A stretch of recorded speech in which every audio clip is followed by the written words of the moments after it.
Hello, folks. Here we are with another Saturday Night Live Zoom, October 19th, 2019. And we have a returning special guest, Alia, with her wonderful voice that hypnotizes you. I may put everyone to sleep. So tuck in. How Yeah, are you doing, hi. Alia? I'm so happy to be back. Thank you for having me. Awesome. It feels feel like I'm with family already, so it's quite amazing. And most of the faces I have not had the pleasure of getting to know yet, so it's a real honor to be here again. Yeah, Thank you. this is the ones that keep returning week after week. We're pump each other up every week. Yeah, I can tell. Yeah, I've missed this because when I was very active in the beginning on Fit, yeah, it was like there were certain people that were the gold stars, right? That came up over and over. Yeah. The true, like the warriors. Oh my God, really. So, Yeah. how long has it been now since the last one? Um, I was going to check and then the last second I got, so I don't know, but I'm guessing 2 year. No, 1.5 maybe. I think, I don't know, are you? So what's been going on? Oh, yeah, a lot happened. You had some So, kind of accident there, or something? yeah. So, um, June of last year, 3 of June of last year, so not this summer, the summer before, I was involved in an accident that it's like for an athlete, it would be a career ending, a very serious accident that required like emergency surgery immediately on unfortunately, my knee. So the leg, the tibial plateau broke. Ooh. And yeah, when it broke into the back of the knee and it actually shattered my knee joint instantly. And I have a lot of years of sort of being calm, especially in the storm. And so and I was at an athletic event. It was a running event. And the way I was acting, I guess everybody was like, oh, no, like, don't worry, you probably bruised it. But I knew that I probably would need to go to the emergency room. And thank God, alhamdulillah rabbil alameen, there was a very skilled physical therapist there. So I asked for medical help. And finally, after about 15 minutes of insisting, they were like, okay, fine, we'll get somebody. And she was competing, thank God, at the event.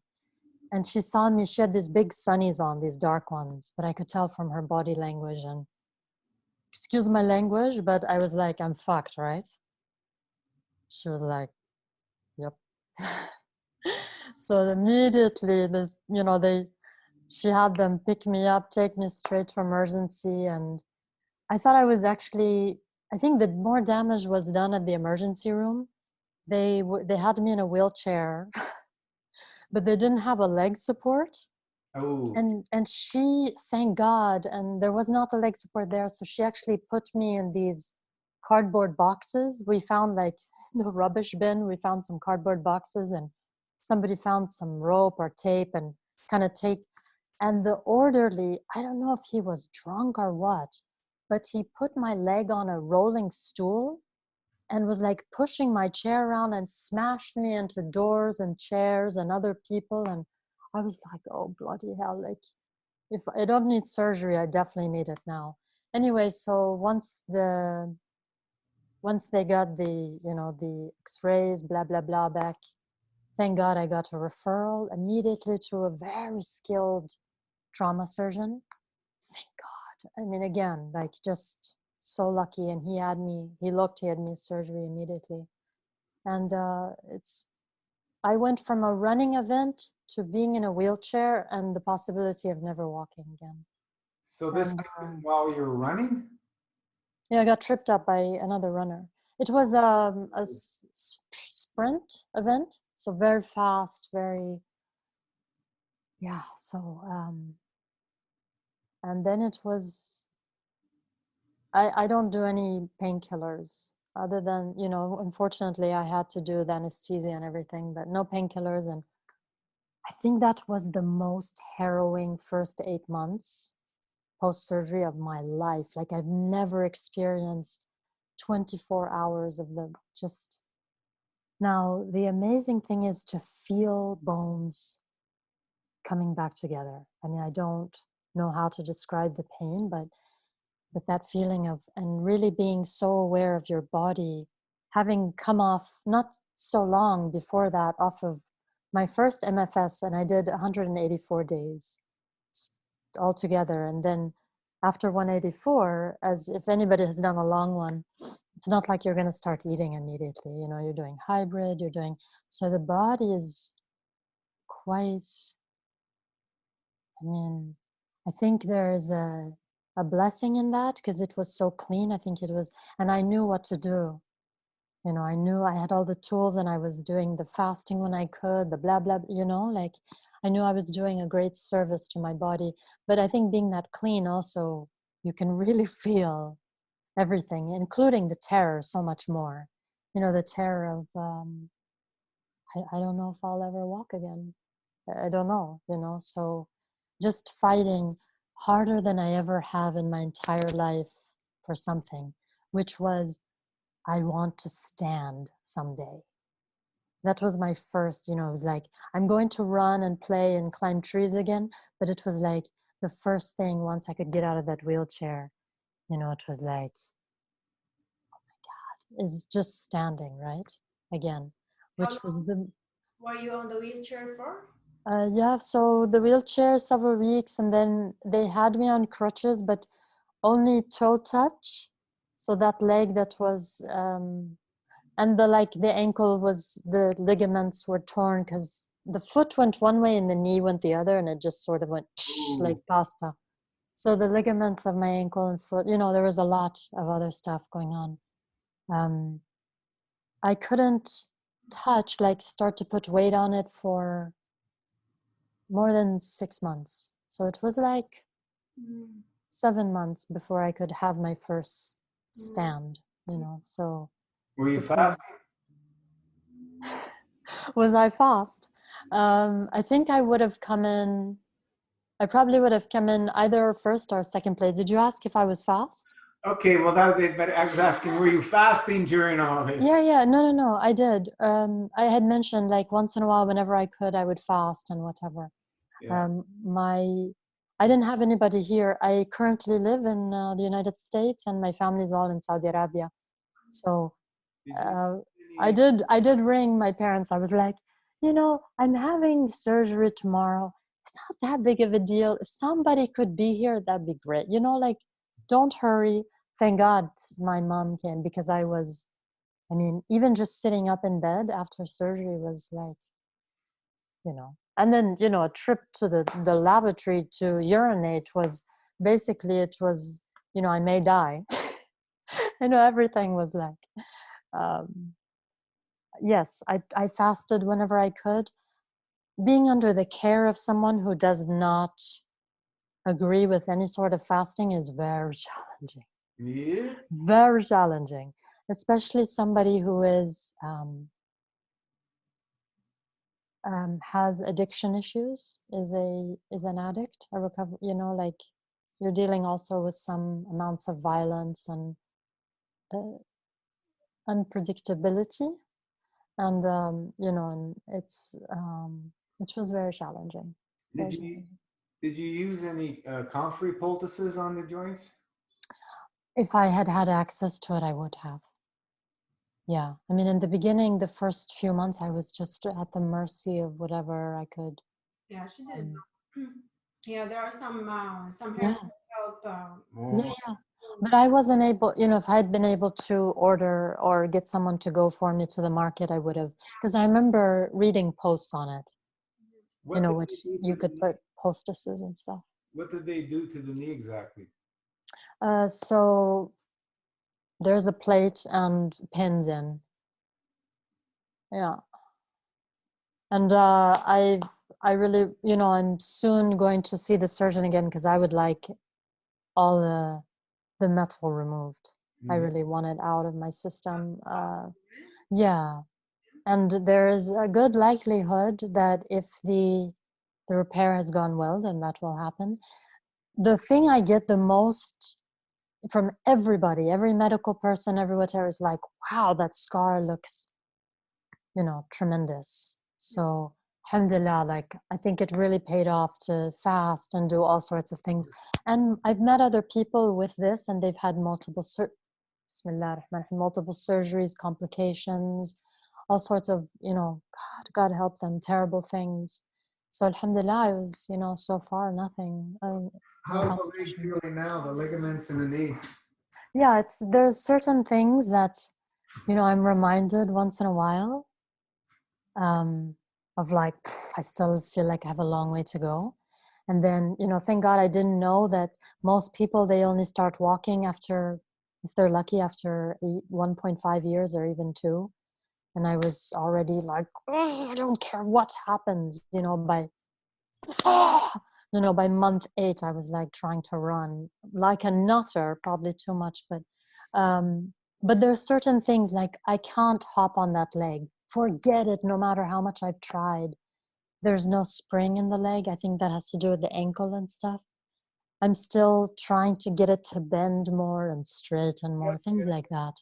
There's certain things that it's... So I would still get some comfrey root and Okay. make notices and keep doing that and of course keep fasting. Yeah. I've come off long. This one was my second long one. 126 days I did. Recently? And yeah. So I finished on, I think 2 weeks ago was I've gone to level 5. So I moved to level 5 lifestyle on 7 October. Awesome. Very recently. So 6th of October was my last day of 126. So very recently. That's why your leg is healing Yeah, up. yeah. I could tell like many things that even improvements during this fast and stuff. Because, there's still a lot of inflammation can build up in the knee and stuff. And those dries, whenever I do a long dry, I feel like, yes, I can feel the difference. I can bend it more, blah, blah, blah. So it's really... Dry you did. This time around, yeah, I think like 72. Yeah, it didn't.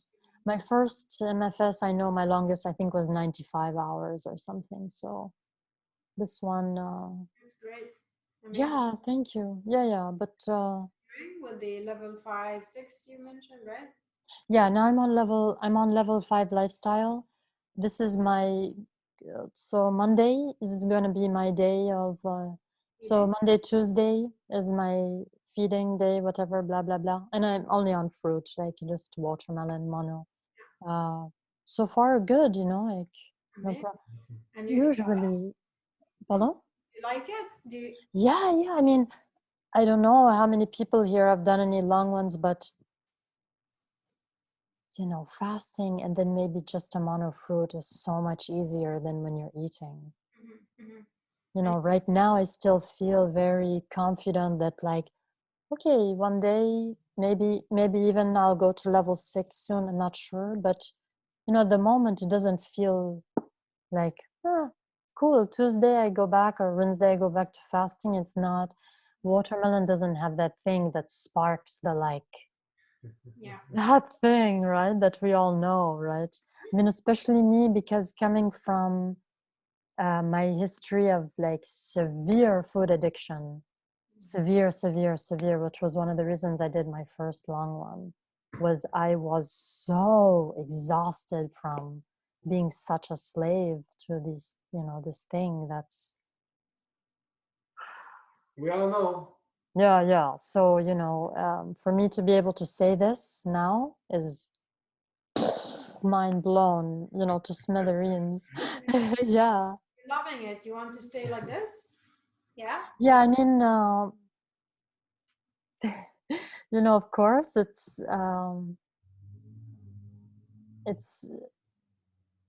autumn here, and so there's one thing that I'm just like, oh, if she was a woman I would marry her. It's kabocha squash. I just love that roasted in the oven, very plain, or, in a soup or something. So that's the only thing for me that, have you ever, you don't know kabocha squash? It's like, it has a deep green color on the outside and it's this beautiful bright orange on the inside. Oh, it's like an acorn? Like an acorn, maybe. Yeah, but it's more like this. As Longer? opposed, the acorn is more acorn shape, and this is a bit more of like, Football? Yeah. yeah, bravo, like this. It just has the most beautiful flavor. So that's the only, I'm looking forward to eventually, once I'm past the mono fruiting and I want to add a little, but I feel like that's the only thing that after the eating day, it's like, well, a whole week before I can, so that's the only one that I'm like, if I start eating Yeah, well, kombucha, I feel. it's fruit. It's a fruit. Yeah, sure. Yeah, absolutely. Enjoy, Yeah. You're So, food.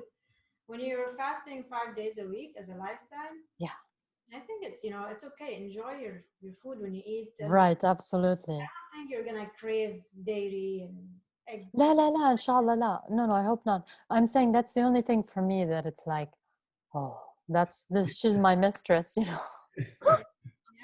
and which feels also, it blows your mind, when you can go think like that, which before it was like, I have to tell you, like for me, cashew nuts, for example, Oh, yeah. if I got into the bulk cashew, right? And it was, Oliver, like, destroyed me, And when I finally started to read about it, and I read about the women in India, for example, that are, I mean, just their hands that are so, I don't know if how many people know about cashews, but like the amount of like poison to harvest this, I mean, I was just disgusted with myself and thought of all the, but also what it used to do to me. I mean, now I understand. It's like, of course, it's a poisonous, because it would destroy me. I mean, and it wasn't like I was eating a handful. No, I could have the size of, a pool, like this was Olympic size. Like, I couldn't stop, So for me to just be like, yeah, kabosha, that's my, like, alhamdulillah, like it's such an amazing feeling. And that's why when people have asked me after I did the last Zoom and I was talking about my food, my severe addiction to foods, I kept saying, if I can do it, I swear to God, you can do it too. I don't know anybody that went through the hell that I did in terms of my food addiction and how it ruled my day and night. My whole life was revolved around sneaking it, stealing it, eating it, hiding it, hoarding it, just like a maniac. Fasting is first and foremost a spiritual journey, Yeah, which brings up the mirror of truths. yeah, And if you're ready to take it on, you can conquer anything. yeah, Anything. Everything is possible. And this is where I see some people that they're just at that point to break through and they quit, mm, yeah, right?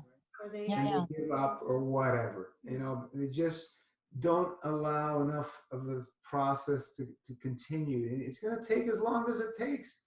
yeah, But we keep that vision clear and focused and continue and embrace everything that comes. You get stronger and stronger and stronger and stronger. And so, it's very simple. And it's a beautiful place to be in those limitless realms, we like to call them, where everything's possible. Everything's possible. Anybody says anything, bullshit. Not in the limitless realms. You can do it. You can do it. You can do it. I had two things I think that really. So yeah, You're late. People are 1.5 years to walk, and you're wanting to run in 8 months or whatever you say. yeah, and I would never ignore the work I have learned here and done. You know what I mean? Like I could never, and the years of qigong that I've been doing, I was actually on leg level in my young qigong practice, so it's a martial arts based one. So I had 6 months of leg. There's quite a few things that really put me ahead. And then I have an acupuncturist here that I worked with him with herbs and all that. I was taking in his herbs and his acupuncture, and without those things, I probably also would have been a casualty. But I would say for me, I had tremendous incentive, for example, the first go around, because of the chronic pain I've always had been in. And I think that I just kept reminding myself, and I wrote down, that's why it's so important to write down your goals. I remember I just wrote down pages and pages of all the pain, especially around my menstrual cycle. It'd be start 2 weeks before, the whole week during, and several weeks after. Wow. Basically, it was almost 3 weeks. It was like 3 weeks out of every month that I was just, I wanted to die. So I was like, I'm never going back to that state. Plus my neck, plus and I think chronic pain people have big incentive here. Whereas somebody who, they have a certain aches or whatever, doesn't have the same incentive to like do this kind of stuff. So it's it's like, it's a double, it's a mixed blessing there with like tremendous pain and stuff. Because I think you also learn to become this really stubborn type, right? Where you're just like, okay, I have to do, I have to continue with my life or do whatever, no matter what. So that also helped me along, right? Is like every time it's like you're saying, Gino, we come to the point where we're about to have a breakthrough and then we pull out, I just remember I would go back to that and read my words, like, your life was miserable. You were depressed. You were, most of your family is dead from suicide, manic depressive suicide. They're all alcoholics. Like, you could end up in a gutter somewhere, with a homeless person pissing on you in a dog collar, and like naked with a poncho on or something. That's like one of my uncles. You know what I mean? Like, big incentive. Wow. Big incentive. And that's both, my father and mother's side, like a lot of um, addiction and stuff like that. And the good thing is, I think that makes you very stubborn. Just like, you become such a stubborn type, and just also just willing to do really stupid things. I did a lot. My first round, I did really pushing the dries. I drove Gino mad.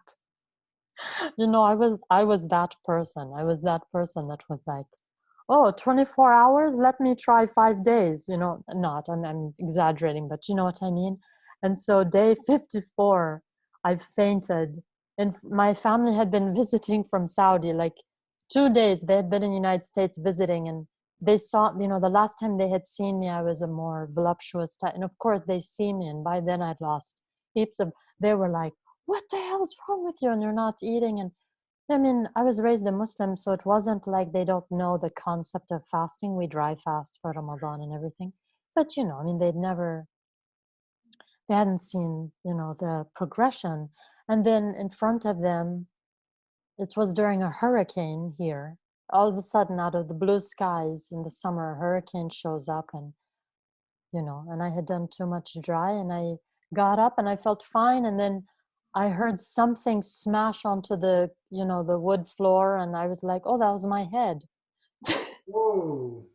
I went right onto my head and ended up with, alhamdulillah, like very mild, like vertigo that would eventually, I went right back into fasting and everything and healed it, but positional vertigo and all that.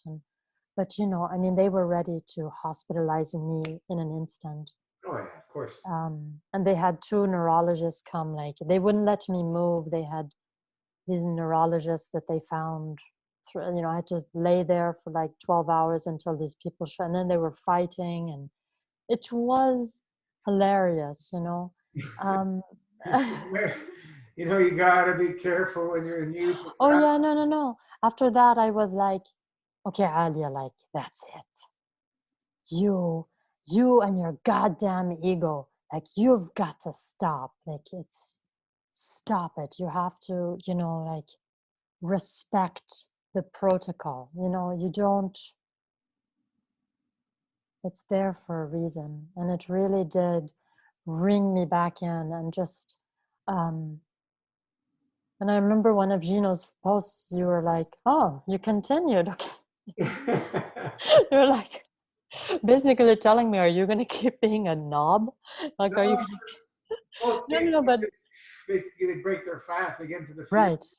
Right, right, right. Oh, and believe me, it was close. Like it was really close because it wasn't like I was feeling tremendous after, vertigo and all. There's all sorts of fears. And, Yeah. the doctors were telling me, if you don't break your fast right now, you're going to be dead tomorrow. Like to have two neurologists and then your parent, it's scary. Like it's really terrifying to be in that position. But people believe these people. They have no clue about what fasting is. They have Right, nothing right, absolutely. to it, but people listen to them. It's just ridiculous. Yeah, Well, and that's, yeah, and like here's where a stubborn prick of a nature comes in, because I'm something of a prick, and I was like, what do you know? And I was ready to be like, hey, you with your big belly and your like, I was about to be like, oh, you're gonna tell me like how to take care of my body, the two of you that look like you're about 175 years old when you're only like probably 25, about to. And I was like, okay, give it, give it No, no to, point. yeah. And I was like, oh, thank you, doctors, absolutely. Like, I'm gonna have some steak tomorrow, whatever, like whatever. So but I pushed through. Yeah, I mean, I pushed through, and it was yeah, I mean, it's tremendous experience, tremendous, and I learned a lot. And How's your weight? so I went to Saudi for the first time. I went home for the first time in 6 years. I got back in when did I get back? I got back May. Yeah, so it wasn't. So I was supposed to leave for Saudi a few days after the accident happened, and then I had to delay it because obviously I couldn't get on a plane or anything. So then, yeah, I got back in May, and I weighed, I'll give you pounds. Are most people familiar with pounds here? Either It one. was like almost 140. I don't know if anyway. And now I weighed myself this morning. It's 47 kilograms. So I don't know what that is in pounds. I didn't transfer it. Um, yeah, I lost a good amount. So in Saudi, and this was another, What's your height, Alia? I know, I'm like 173. That's Okay, so yeah, you're pretty tall. five, 5'8", I think, in that imperial, whatever, the imperial American, blah, blah, blah. 170, almost 173. You're small. Like yeah, small. I mean, Yeah, no, yeah. I mean, so the first one I lost, it was a longer fast and I lost more. more. Yeah, yeah. Oh, yeah. Yeah, I was down a lot in the other one. What was your weight at the end? At the end, I'd have to check it. Yeah. But yeah, quite a bit smaller than this. Yeah, yeah. Quite a bit. Mhm. Yeah, quite a bit. I would say, yeah, I'm not sure. I can check that, but it was longer. That was 184. Mm. And I was doing pushing a lot more dries. For the first 54 days, I pushed the dry and pushed the dry and pushed. So I mean, I went down. That it was part of what I wanted to do. I wanted to, I wanted to be my whole life. I wanted to be very, very, very slender. So that's when I went to Saudi. I was very concerned, very scared, very scared.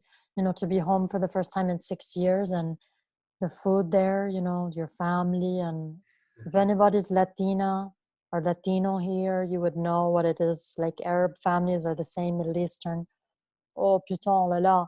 Like, and I was just, no. Like I went there with a plan, and I fasted before. I did a 13-day MFS full. So when I got there for the first 6 weeks, I only did fruit. I mean, I was setting myself up to be not disaster, because I was like, if I do, if I do a 2-week MFS and I wanted to do longer, it just happened to work. I was like, I won't be as tempted. Thank God I set it up that way. The last 3 weeks I was there, I started eating some veggie stuff and whatever, and I was actually shocked at how like very quickly I put on weight in those last 3 weeks with the some of the denser foods. Like it just went, which was mad. And then I had a menstrual cycle there that was not as bad as what I used to have, but it scared the hell out of me. The pain it was tremendous pain, and I was like, Yeah, when you're eating, we'll come back. oh When you're eating especially heavy food, yeah. But I mean, it was molokhia. I love molokhia, but I had it as clean as possible. But those 3 weeks of molokhia, it's a green, it's a leafy green, but I mean, the pesticides there, the whatever.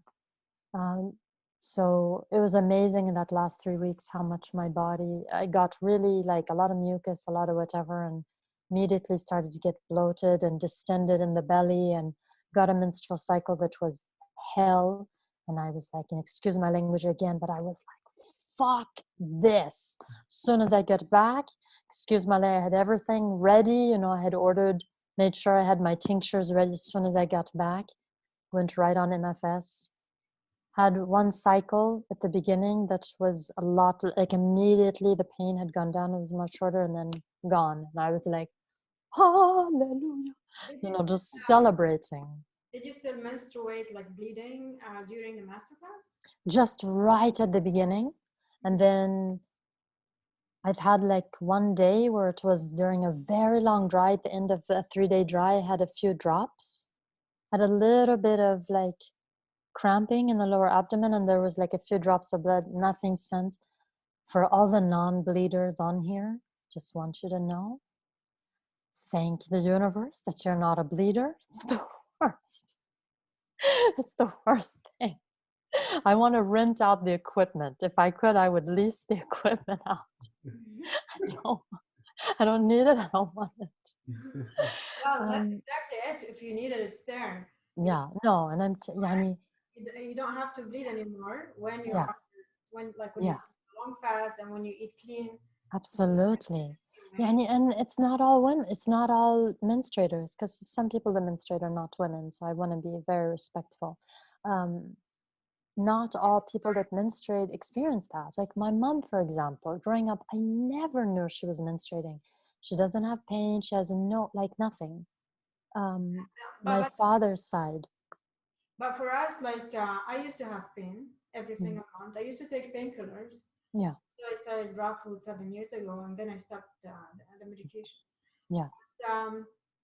For us, as soon as I started raw, the pain was pretty much like gone.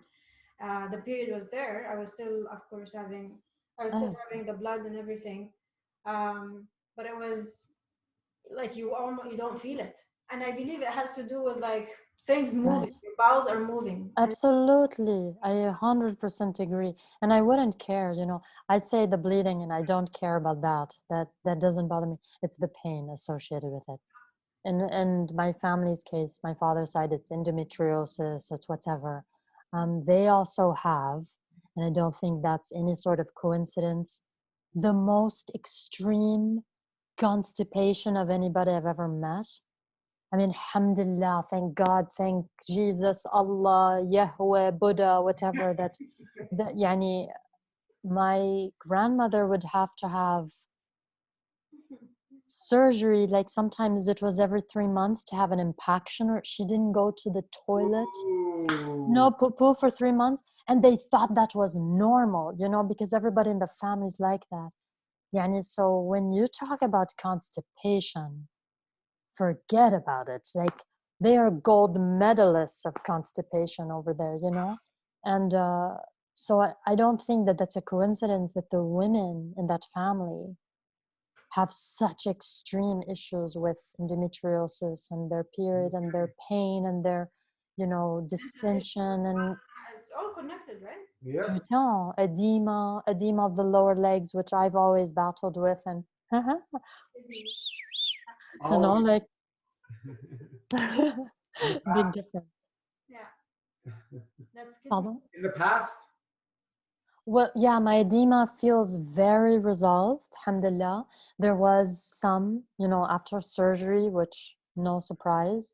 They yes. were actually very concerned The because drugs, it was so pronounced. They were like, what is happening? And I said, I have a history of it and whatever. And I was like, that, when your body's clean and you go to the hospital, we have seen it. And you go through surgery, especially, so mm, you have to go through anesthetic and painkillers a little bit over there. He just mm. blew you up. You blow up like a balloon. Oh, okay. Especially when That's you, interesting. especially when Interesting. it blocks your kidneys. Oh, I didn't know that. Okay. I That's mean, what it was definitely in the left leg, like the injured leg. But I didn't think of that. I didn't at all think that it could be but that makes perfect sense. Of course. Yeah. Yeah, absolutely. That makes perfect sense. Best thing is to dry fast after surgery. Yeah. No, and I did, when I was coming out of surgery, they were trying to, like, it was like hours of them asking me to drink something.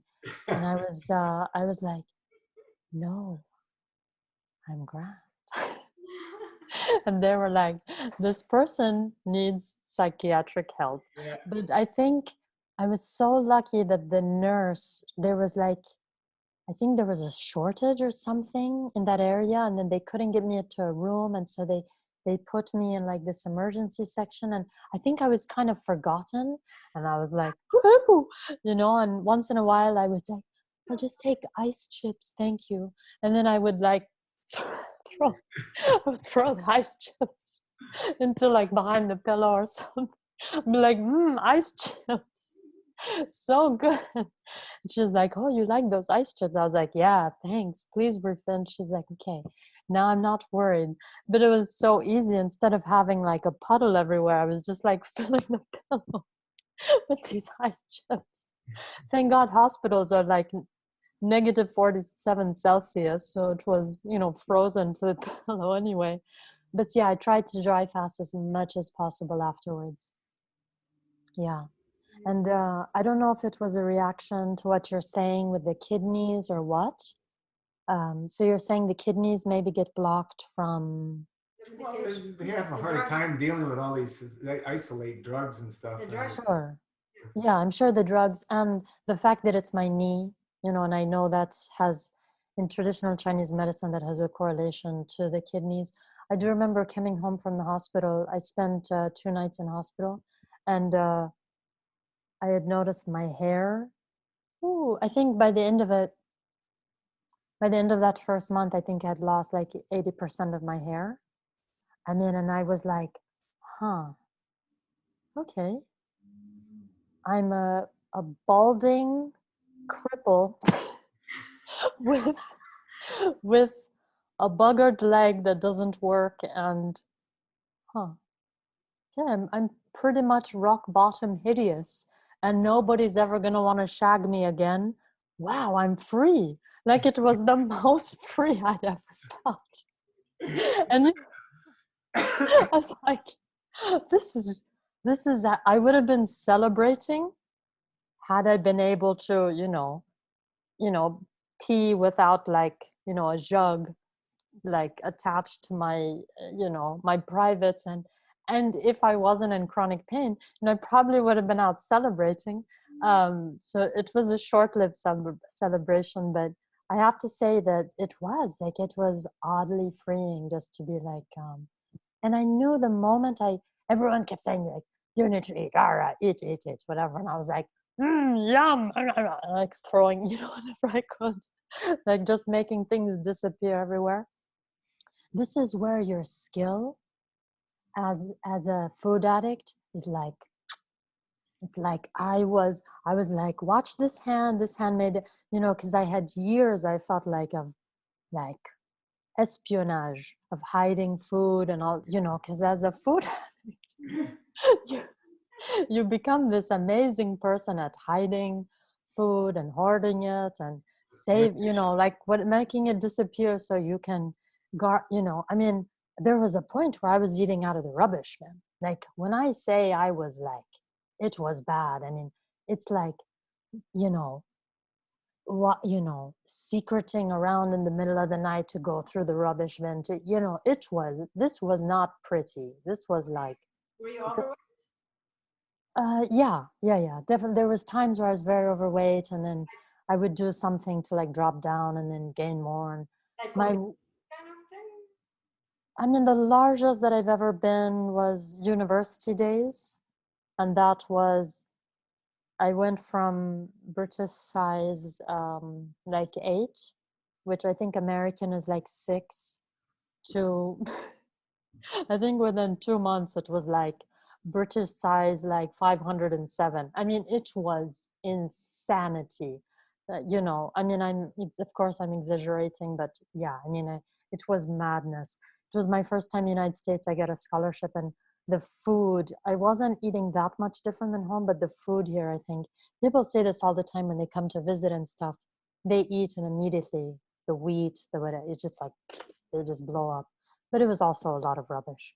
But over the years, I've gone up and down and up, mostly up, come down a bit and then up again and stuff like that. It's been a very, Yeah. yeah, it was very difficult. It was, So now you feel more stable now? I definitely feel more stable. Yeah. And There were ups and downs, right? Along the way, yeah, the master fast after, and uh, I wouldn't, no, not so much, not so much. I mean, though, like I said, the only time I felt like it was a bit dodgy was when I went home, and I made sure, my dries, very strict about those dries, like the weekly, the monthly. If I felt at least those, I mean, I was so desperate. I was so, not having the tinctures there. It's one of the reasons why I know I would never be able to live there again, is like, unless something happens with alcohol over there and we can get, it's like, no bloody way. Like, I got a glimpse of it. I was there for 2 months, 8 weeks.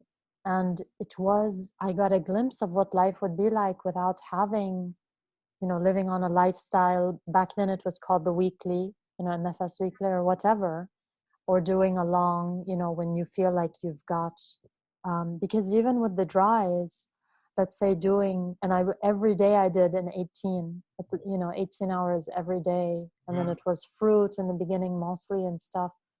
I still I was quite amazed, but I have never gone back to that state of such overwhelm with food or with feeling out of control since the long MFS. No, that has, I don't say this lightly, it has revolutionized my life as a human being.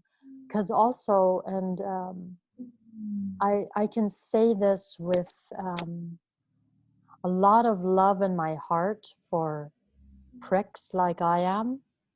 I love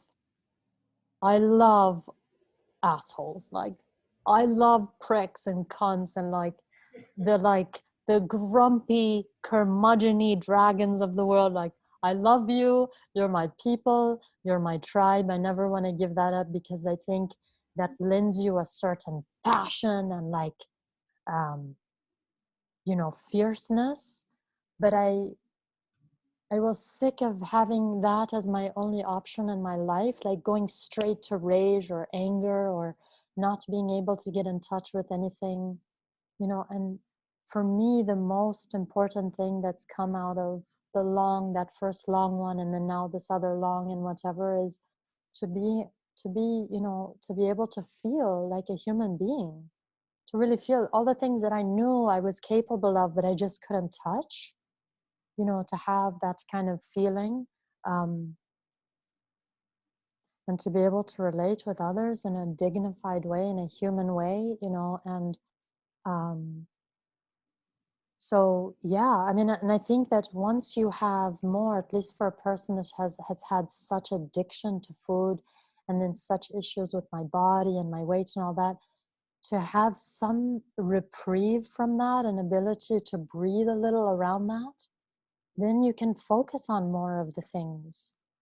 maybe I can focus on being somebody who's a little bit less of a cunt, like maybe I can be a little bit kinder, excuse my language again.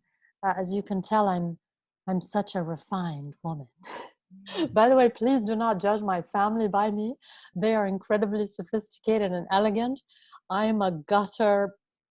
Basically, I'm a punk with invisible tattoos. You have to just know that about. I'm like a punk with invisible tattoos. Um, Very refined family, beautiful. Like, I do not represent them at all. Um, when they talk about the black sheep of the family, this guy, right? That's one of the reasons I don't live back home. Um, because I would probably be in prison right now or stoned to death. Uh, this, once you have some distance, at least for me, I should only speak for myself. Once I had some of that distance and to be able to feel like, yeah, I think I can breathe around this.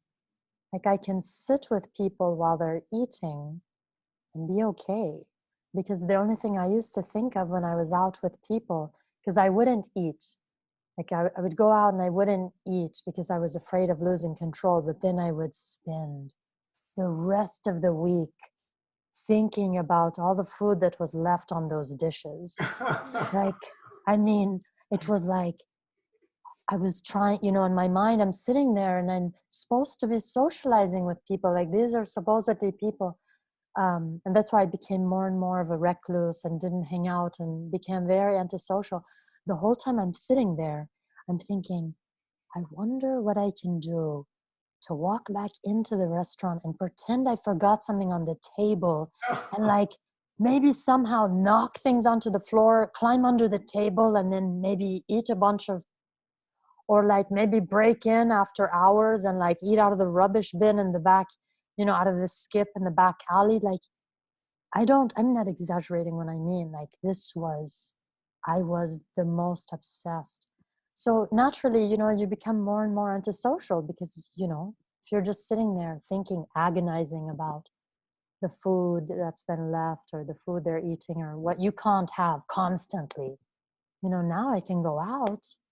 They can be eating whatever. In Saudi, I sat with everyone while they're eating all the foods I grew up with, all the amazing stuff that probably would have killed me within 12 minutes of eating. And I could just be there with it and be engaged in the conversation and visiting with my cousins and laughing, and you know what I mean. It's so liberating, right? It's so freeing. Oh my God.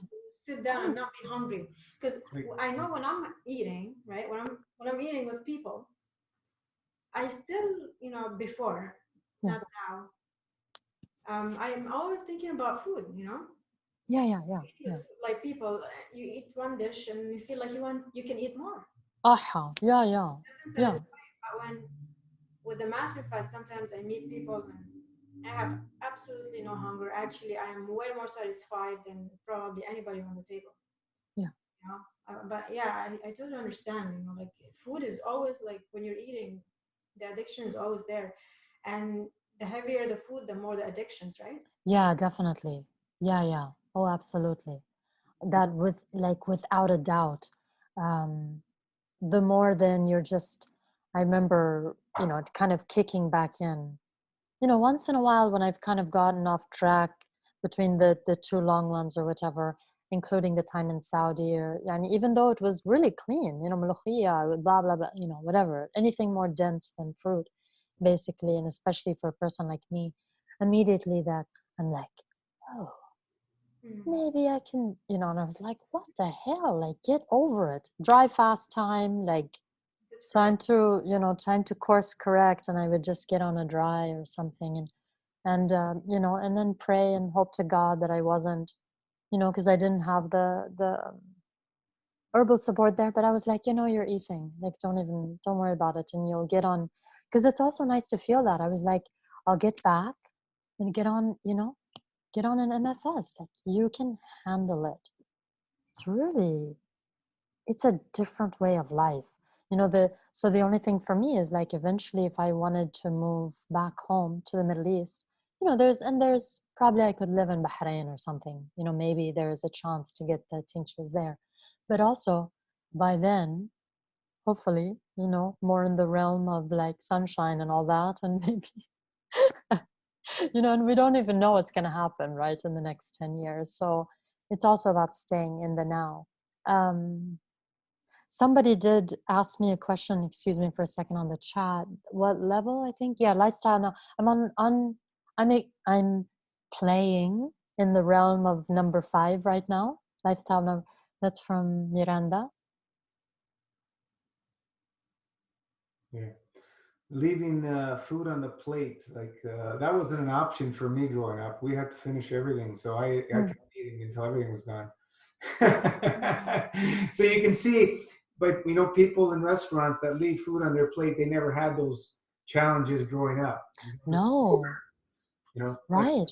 Yeah. Yeah, and I've noticed everything. That's the only time now, that's the only place where it's still, there's like this tightness I feel a little bit, where if I'm with people eating and if there's a lot of leftover and I see like a lot of waste, that's the only place my heart goes like, oh. I'll never lick this plate. Me too. Yeah, but it has to do more with like how sad, because it's Texas, big meat eaters, and I'm thinking of those lovely darling animals. I was vegan for many years before I went into MFS, so it's not like I've come from this diet of like, kill the animals. There's also that part of me that's like, oh my God, this beautiful, if anybody has spent time with a cow or a chicken or anything, they're so darling. Like, there's not an animal that's more full of love than a cow. And it's like, to see so much waste here, besides the other humans, that are suffering and don't have anything, but rubbish to eat. That's hard. Like, that's still hard for me to see, but not really so much around like, oh, I wish I could have that. Because I see, it's like by the end of the meal, everybody feels like rubbish. They're talking about how awful they feel, and then they're looking at me and they're like, actually, as delicious as it was, like, we're all miserable now, like, and you look tremendous, and we all just want to take a nap for 3 years, and I'm grand. It's, I didn't even touch the water that they served me, even though I was like, I don't drink water, thank you. But nobody can believe that, right? They're like, what? No water? Not in this lifetime. That was also very liberating for me, because there's that thing around. I got to the United States and they're like, you have to drink water. I didn't grow up with that. In the Middle East, Arabs, they don't really drink any water. And we're out in the sun all day and blah, blah, blah. Nobody drinks any bloody water. They need to eat more fruit because I think a lot of them are plugged up and they don't do enough fruit. But it's like, I didn't start drinking water until I got here. Yeah. And then it was like, you must drink and drink. And the more I drank, the more I had edema in my lower legs. The more it went to my knees and my ankles, and the more my legs just, it was like I was this bag of, liquid that was just sloshing around, and infinitely more thirsty the more I drank. Right. The more water I drank, the more thirsty I was and the more dehydrated I felt. Sure. So that was also hugely liberating, was don't drink any bloody water. And I was like, thank God, you know what I mean? Like, in the beginning, there was a few months where, after a long dry, you're like, ooh, water, but I don't, nothing anymore, nothing. Never, never, never. The kidney tea is so beautiful. It's just so lovely. That's more than enough. You're also wonderful. Like, thank you for laughing along and the love that I feel coming from your, your hearts. And I know there's a couple of people I think that had to go to conference, and thanking them for being here in the beginning. And is somebody having some plasma pudding or something? Susan, Peachy Magoo, something is going on there. I feel like it's mafasish. Yes, sorry, Gino. Please continue. For the people that feel that they're completely out of control with their food, some of them feel that they become more out of control, and this is where we really have to come to the understanding. This is a freaking journey. It's not an event. Mm. And it's going to take what it takes to rewire the brain, allow the physicality to catch up to that rewiring. So um, we got to be focused, very clear, and we want to know exactly where we want to go, because you're not going to solve eating disorders with food. It's not going to happen. No. So, fasting, you're raising your field strength, getting into the other realms. This is how it's done. Alia, somebody that was addicted to food, Well, big time. yeah, and I don't want to be, knowing what I know about, I love, oh my God, I love addicts. So I go to ACA meetings, Adult Children of Alcoholics, and I go to Alcoholics Anonymous meetings, etc. There's nobody willing to say the truth like a recovering alcoholic. Like, I've got to say, PT, kidney tea. Okay, I hope you're enjoying it, PT. Susan, your kidney tea. Yeah, have you? Um, being I think it's very important for any recovering addict to also be very humble and knowing that that thing, and it's not like, alhamdulillah, God has blessed me that I'm not, you know, recovering from an addiction from heroin, for example. I mean, I know heroin addicts that were clean for 35 years and then they had a hit and they're dead, like they're gone. I have some people. I also went to some Narcotics Anonymous. There's some people that I've known and loved and lost. It's like 35 years later, and they had that one hit, and they had the hit they had from 35 years ago, and it killed them instantly because they didn't go. Yeah, right. I mean, they just went to that hit. I think it's very important to be very humble around addiction and to be very honest with yourself continuously and know that thing. And for food, I neither want to play it up nor down, meaning like it's yeah, I mean, it can be very lethal, right? I mean, we see people die all the time from food related whatever, whether it's through obesity or whatever it is, obstructions. It may not necessarily have the same thing of like an impact after, let's say 3 years where you're not an addict and suddenly you start hoarding food. But I think the cycle of addiction can be so similar, right? Like for me, without food, oh, honey, oh, it's so right. Food, I mean, because at least, sometimes I'm like, God, I wish I was a recovering alcoholic. Sometimes I'm like, bloody hell, why couldn't I be an alcoholic like my caregiver, Because at least I could hide from alcohol, right? But food is bloody everywhere, like Yep. everywhere you go, it's there. And, like refrigerators, billboards, they're selling, on the telly, blah, blah, blah, blah, blah, at work, the drive-throughs, and especially United States, North America, like they don't stop with the food, and people take photos of their food and they post about their food and they talk about their food. It's not like there's any reprieve from it. And the thing is, like, not having that place of food, you're gonna feel everything, especially on a dry, right? You're doing a 3-day dry and you don't even have liquid in your belly, you're gonna feel all the feelings. um, Always. And you're always saying it's like emotion is the seed, right? It's always that. And if you don't start addressing those underlying things, right, like I can see so easily how somebody could just tip right back in.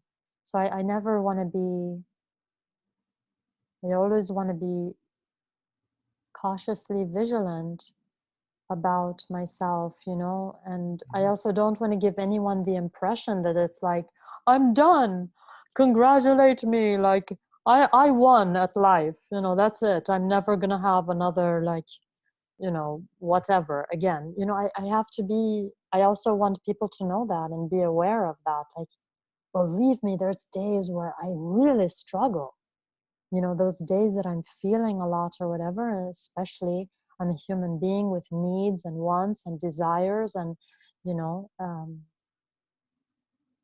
there's days that are really difficult, and yeah, and then you want to turn to something, but like I said again, I think here's where a chronic pain sufferer I'm kind of like, well, yeah, okay, you can eat that rubbish, but remember the pain you were constantly in, the depression. It's, if I get one thing of fat in my mouth, I immediately have thoughts of suicide and depression. Wow. I don't know what it is with my constitution, my pH, my whatever it is. It is immediate. It's insane how fast that happens. Like, you know, like a bit of, oh, there it is. And I'm shopping for razor blades, ready to like slit my wrist the correct way, you know, the like, the way the pros do it. This way, in case you ever need to go fast. Jean, thank you. You get me. So I think it's really important to be, oh, salt. Oh my God. Oh my God. Before I did MFS, I would do these periods of time where I was like, okay, now I'm going to lose weight. Someone asked me about salt. So I was like, okay, I've become this massive fatty. Now I have to lose some weight really fast. So I'd go on these like water things where I would drink a bunch of hot water. And I was kind of like, I wonder, would I like some water with that salt? It was so much salt. Wow. It was insane. You said it's related to adrenals? Stimulation, right? Oh, yeah. So I'd be like, here's, you know, like some basil leaves. I love my basil leaves. Here's some lemon. And here's, you know, I would have this like granulated dropper of water. I was like 1 millimeter water. And then it was like a mound of salt. And I was like, it's healthy. It's Himalayan pink salt. Yeah. And look at me. And it was, I mean, I would, you know, lose some weight, but my legs would stay very edemic and all that. So yeah, salt. Oh my God, that was coming off the first long MFS. That was a really hard one. The salt, I remember just being like, yeah. And I just remember, you know, thank God I did 4 months of like really reading up. I had ordered the tinctures. I remember I had ordered them in March, and then I had started in July. I remember it was 4 of July when I started my first MFS, and I'd ordered the tinctures and I had read and watched the videos. I mean, and all I could think of was, how am I going to break this thing? Because I'm going to do something that's going to blow my mind. Because I told myself, I was like, you are going to blow your own mind. You're going to do something that you've never thought possible, blah, blah, blah. And Gino says, any person can fast. It takes a wise person to break a fast. So that was one of the first things I was studying up on. And I had read about the salt issue coming off. Mm-hmm. So I was very aware. Even with that, it was very challenging. Do you have a light you can turn on? You're disappearing. Yeah, I was about to say, if you excuse me for 1 second. Sure. We love to see your beautiful face. She can't hear it. No. There we go.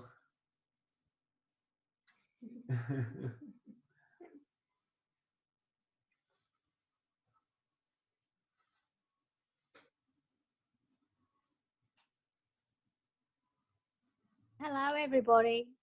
Hello. How are you? Oh my God, it's so good to see all your faces. It's just freaking amazing. What else is there to be? Yeah, it is so freaking amazing, Gino, and it's so great to have you here, beautiful, sharing your story. I've listened to your interview many times, sweetheart, Yeah, Habibi, thank you. I'm very thank you. That's really generous of you to say. you Thank you. inspire me so much with your stories, with your interview. It's fantastic. You. Oh my God. Right. You're very kind. Thank you. Yeah, I'm blushing so much. Thank you. Oh, you beautiful soul. You're a Thank beautiful woman. you. Thank you. Habibi, thank you. My goodness. I'm something of a vampire, so I was not, I was practically gonna knock on the neighbor's door to be like, I need lights. So this is like the best I can. I That's have the, I have the screen like all the way up to like, solar power, like sun. It's like it goes all the way to sun level. So I think this will be enough, inshallah. It's great. Yeah. Yeah, you did an amazing job breaking your fast, you know. Thank you. Yeah, you tried, you know, like you've done a little bit of experimenting, but it was, you were able to pull yourself back and you stuck to the dry fasting schedule, which is very important. Gino always says, you know. Yeah, no, that as soon as that, there's once in a while where I was like, sure, it's not that big of a deal. This was after the first long one, it's like a few months in. I was like, I feel kind of, you know, and then, oh my God, like you get off that, you miss 1 or 2 weekly dries. And I don't mean miss, like I didn't do anything, but you shorten a little here, you did whatever, yeah. and you always have those things in your mind. It was because blah blah blah, whatever, somewhere in the Amazon a tree was being cut down, whatever excuse you find. Your mind creates these like stupid things, like, oh, oh, you didn't wash your socks that day, whatever it is they're trying to justify it. You will immediately go off course. And it was like, oh, right down the toilet, everything basically. I felt like, 2 years of work was just flushed down the commode from this, It's from one cheat. And thank God, it's like, wow, get on a dry and you course correct. That has saved me from total destruction. That's really quite amazing. we need those Yes. resets when we're eating for sure. Yeah, really, truly, like that course correction is quite amazing. I learned something about aviation, and I think it's so meaningful here to use as an analogy. So the way airplanes, as my understanding, this is going to be like flying for, dum-dums, but basically on the most basic level, an airplane, it's not like it's going on perfect course the whole time. They're constantly having to course correct. Because imagine if they didn't check their coordinates for 6 hours. Instead of landing in Germany, they're like, whoops, I'm in the Philippines, it's too late. But if every 15 minutes, the computer is making adjustments, so it's like getting off course a little, it course corrects, getting off it. You're constantly course correcting versus, let me wait 2 weeks and then I'll do, and then you're, oh my God, and then you're covered in chocolate, you've broken into the you've broken into like a Whole Foods in the middle of the night. You're found the next day covered in chocolate and like, you know, and whatever, cashews in my case, what I'm like, I didn't do it, I swear. And that's you know. how you feel after, right? Like the depression. Yeah, no, like Yeah, not at all. That's it's not worth. and I would love to say about breaking the last long one and then this one. Wow, like what a difference. The first one, my 184 was the first one. I broke it on 7th of January. It was 7th of January, I think, 2018, if I'm not 2017, if I'm not mistaken. And I was so terrified. I had put it off. Every week I was putting it off another week because I was so terrified about my food stuff.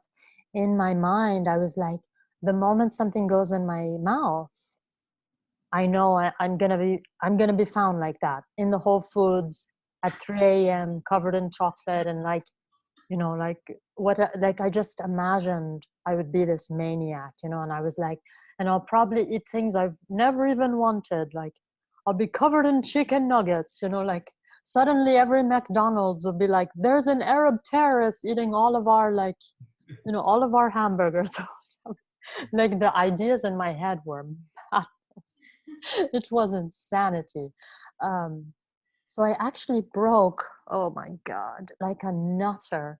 I decided, what's the one thing that I feel safe? So I was like, thanks, you love that analogy. I really appreciate it. I broke it with half a grapefruit.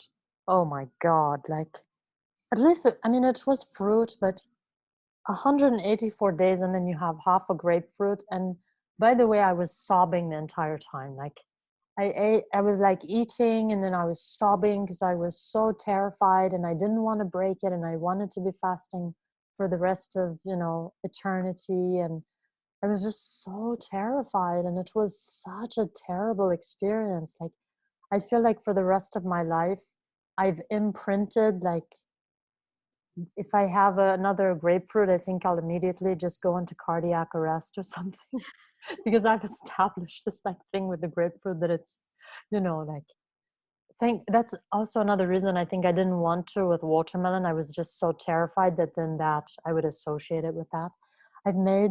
We're mates. I love me a grapefruit. You know, we're back. We're okay. Um, this time it was really beautiful. Like I selected, it was just at the end of watermelon season. There was still like something left that was really lovely. And I set up like a little altar and a vase with like, I mean, I was like a girl. I was such a girl. This thing has made me such a woman. I love it. It was like flowers and I had these like pretty things and I don't know, whatever girls do. Like there was like, I think there was a candle. I didn't light it, but you know, it was there. I tried to make it look all pretty and I cut up some watermelon and I blessed the food and I spoke to this thing and I thanked the farmers and the seed and I mean, it was like really beautiful. It was such a beautiful ritual. And I had a few slices and I remember, you know, having like two more and I was like, I'm actually really satisfied and full, but you know, it was also nice to feel that. I was like, I'm so satisfied, but I'm having this extra slice because I choose to. And I really did it for that, just to let myself know, see, I mean, you're fine. And then I just left it. I didn't even finish that slice that I was really, it was amazing to have a completely different experience this time and feel so at peace with it. And then to go from that into the lifestyle, you know, and then it was like I did 2 days of that with the watermelon and then I went right back into MFS and that blew my mind. It blew my mind. You know, you've put in the time and effort and energy to do the homework, you know, and understand what's important. Like, you know, anybody can fast and it takes a wise man to break a fast and so on and so forth. You've done the homework. You put the time and energy, whereas people are jumping in left, right, and center. They don't even, they're asking questions. You can tell they haven't read anything. Right. And also, Yeah, yeah. They're setting themselves up for disaster. you listened to Yeah. your body when you felt things were off. You didn't let yourself go too low. You Yeah, yeah. immediately, you know, corrected and went back to the dry. So you were very disciplined with the you know following the breaking the fast, which is very important. It can be hard. It can be. Yeah, I don't want this to ever sound like it's so easy. Yeah, no, no, no. It's simple, not easy. It's actually very simple. When you read the protocol in there, it's actually very simple. No one said it's easy. No. But if you stay, you know, there's a simple and a really elegant simplicity to everything that I'm like still it's really beautiful in its simplicity and elegance there. Not always easy, but simple, certainly. Yeah. And I really wanna say, like humbly, thank you for choosing to make that switch from the 108 into a very different, because You know, it's always it's heartbreaking when we experience people that are, you know, breaking the fast wrong, and then, you know, really sliding into it's really Not doing it's their homework, heartbreaking. not doing their homework, and they just think it's an event, like going to a circuit. We never ever talked about that. It's lifestyle. This is a journey for the rest of your life. You know, let's It's more structured now. 1990, Oh, I knew fasting was part of my lifestyle, and I haven't stopped fasting, or I'd be dead anyway. So, you know, I knew it was a lifestyle. It had to be part of my lifestyle. So I structured it so I can make it part of my lifestyle. yeah. Yeah, but I mean, I think it's important that we make it even more structured the way we did. Yeah, I love the lifestyle. Like, I love that. Because even with the NFS weekly, there was still something about it that it felt as though, It's complete fast. It feels like yeah, complete it fast. was. And then there was this place where even energetically, I felt like I could, there was these energetic ways that I felt like, well, I'll do a little bit of change, you know what I mean? And then pretty soon you're like, uh-oh, I'm eating every day again. It's just like there's this way that those lifestyles and the numbers feel, and maybe particularly for a person like me who's I'm a punk, but I really respect, like when something is, it makes sense, I'm like, I'm gonna respect that number 5. There's something about that. No, you know what, like if I was in prison I'd be her bitch. You know what I mean? Like, so like she's my daddy. Lifestyle number 4, like that's Poppy right there, you know, like Just to clarify, you know, number 5 is 2 days a week of eating, yeah. clean, minimal eating. Yeah, so 5 days. Yeah, I mean, I've only done, it was when I broke. So far I've only done 1, 2 days. It Yeah. was both days of the mono watermelon. And like I said, number 6, I may be her bitch soon too. You know what I mean? Like, yeah. Um, I like that. Yeah, it's important. yeah. You have to feel okay. This is my lifestyle. I need to be disciplined. I need to follow. Yeah. What I'm really enjoying, so I've only done so far one, that first when I broke and I did the 2 days. Um, the thing that's really, I wanted to feel what that would feel like is, um, so I had the first day and I had my watermelon and I was like, huh, okay. Because I didn't know. I was like, I'm going to do 5 or 6, depending on how it feels. And I was like, oh, okay.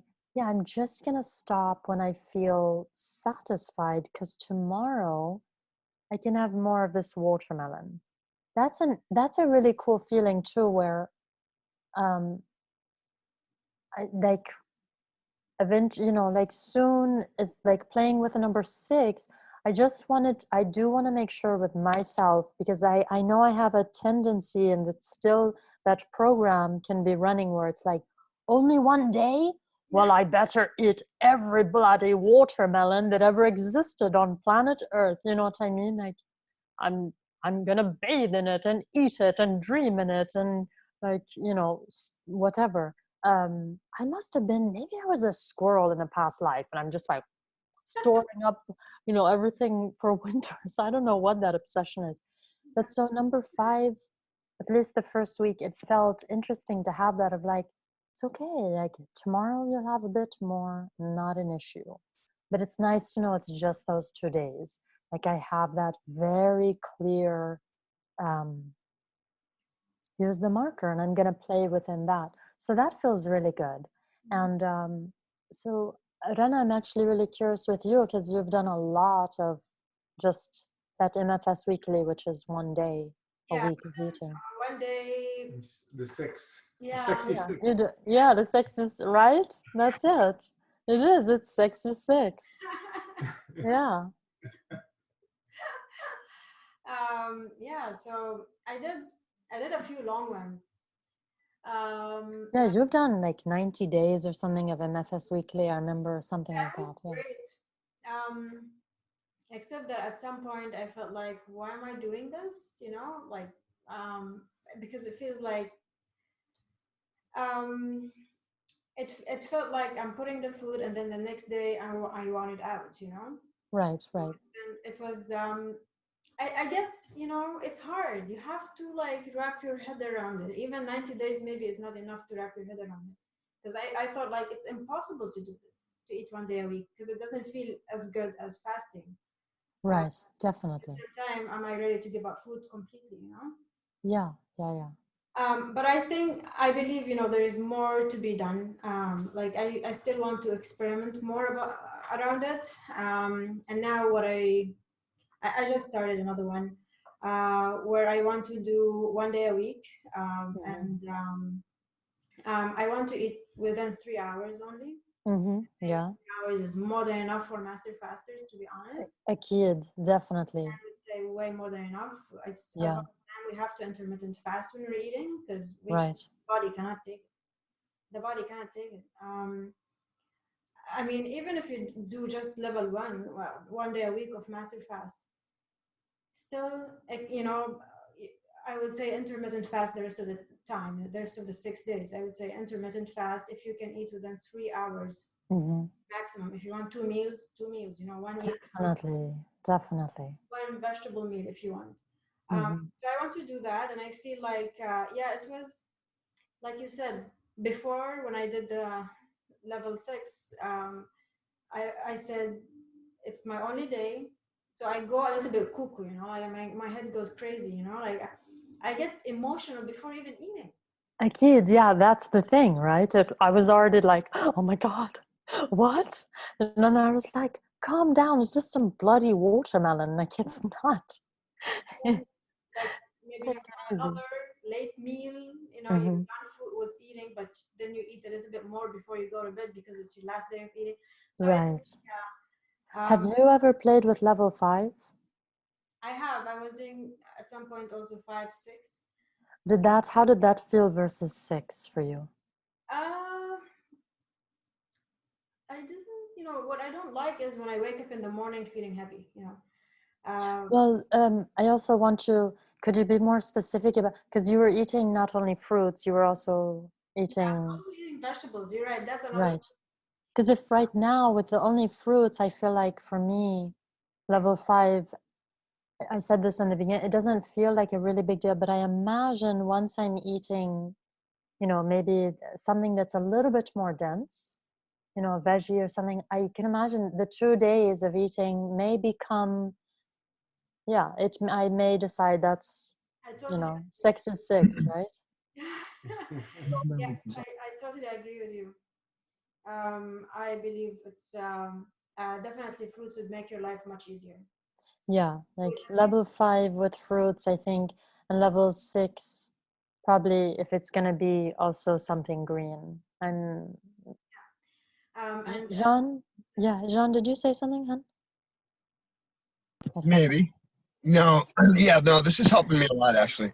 Oh, cool, wicked. Okay. Because you talking, I mean, obviously, I already know who you are, and I just kind of, it didn't click because I don't know why. So a lot of stuff you're talking about, like the surgeons, I remember that. So, Yeah. but this helps me because we were both in here before Rana organized it all.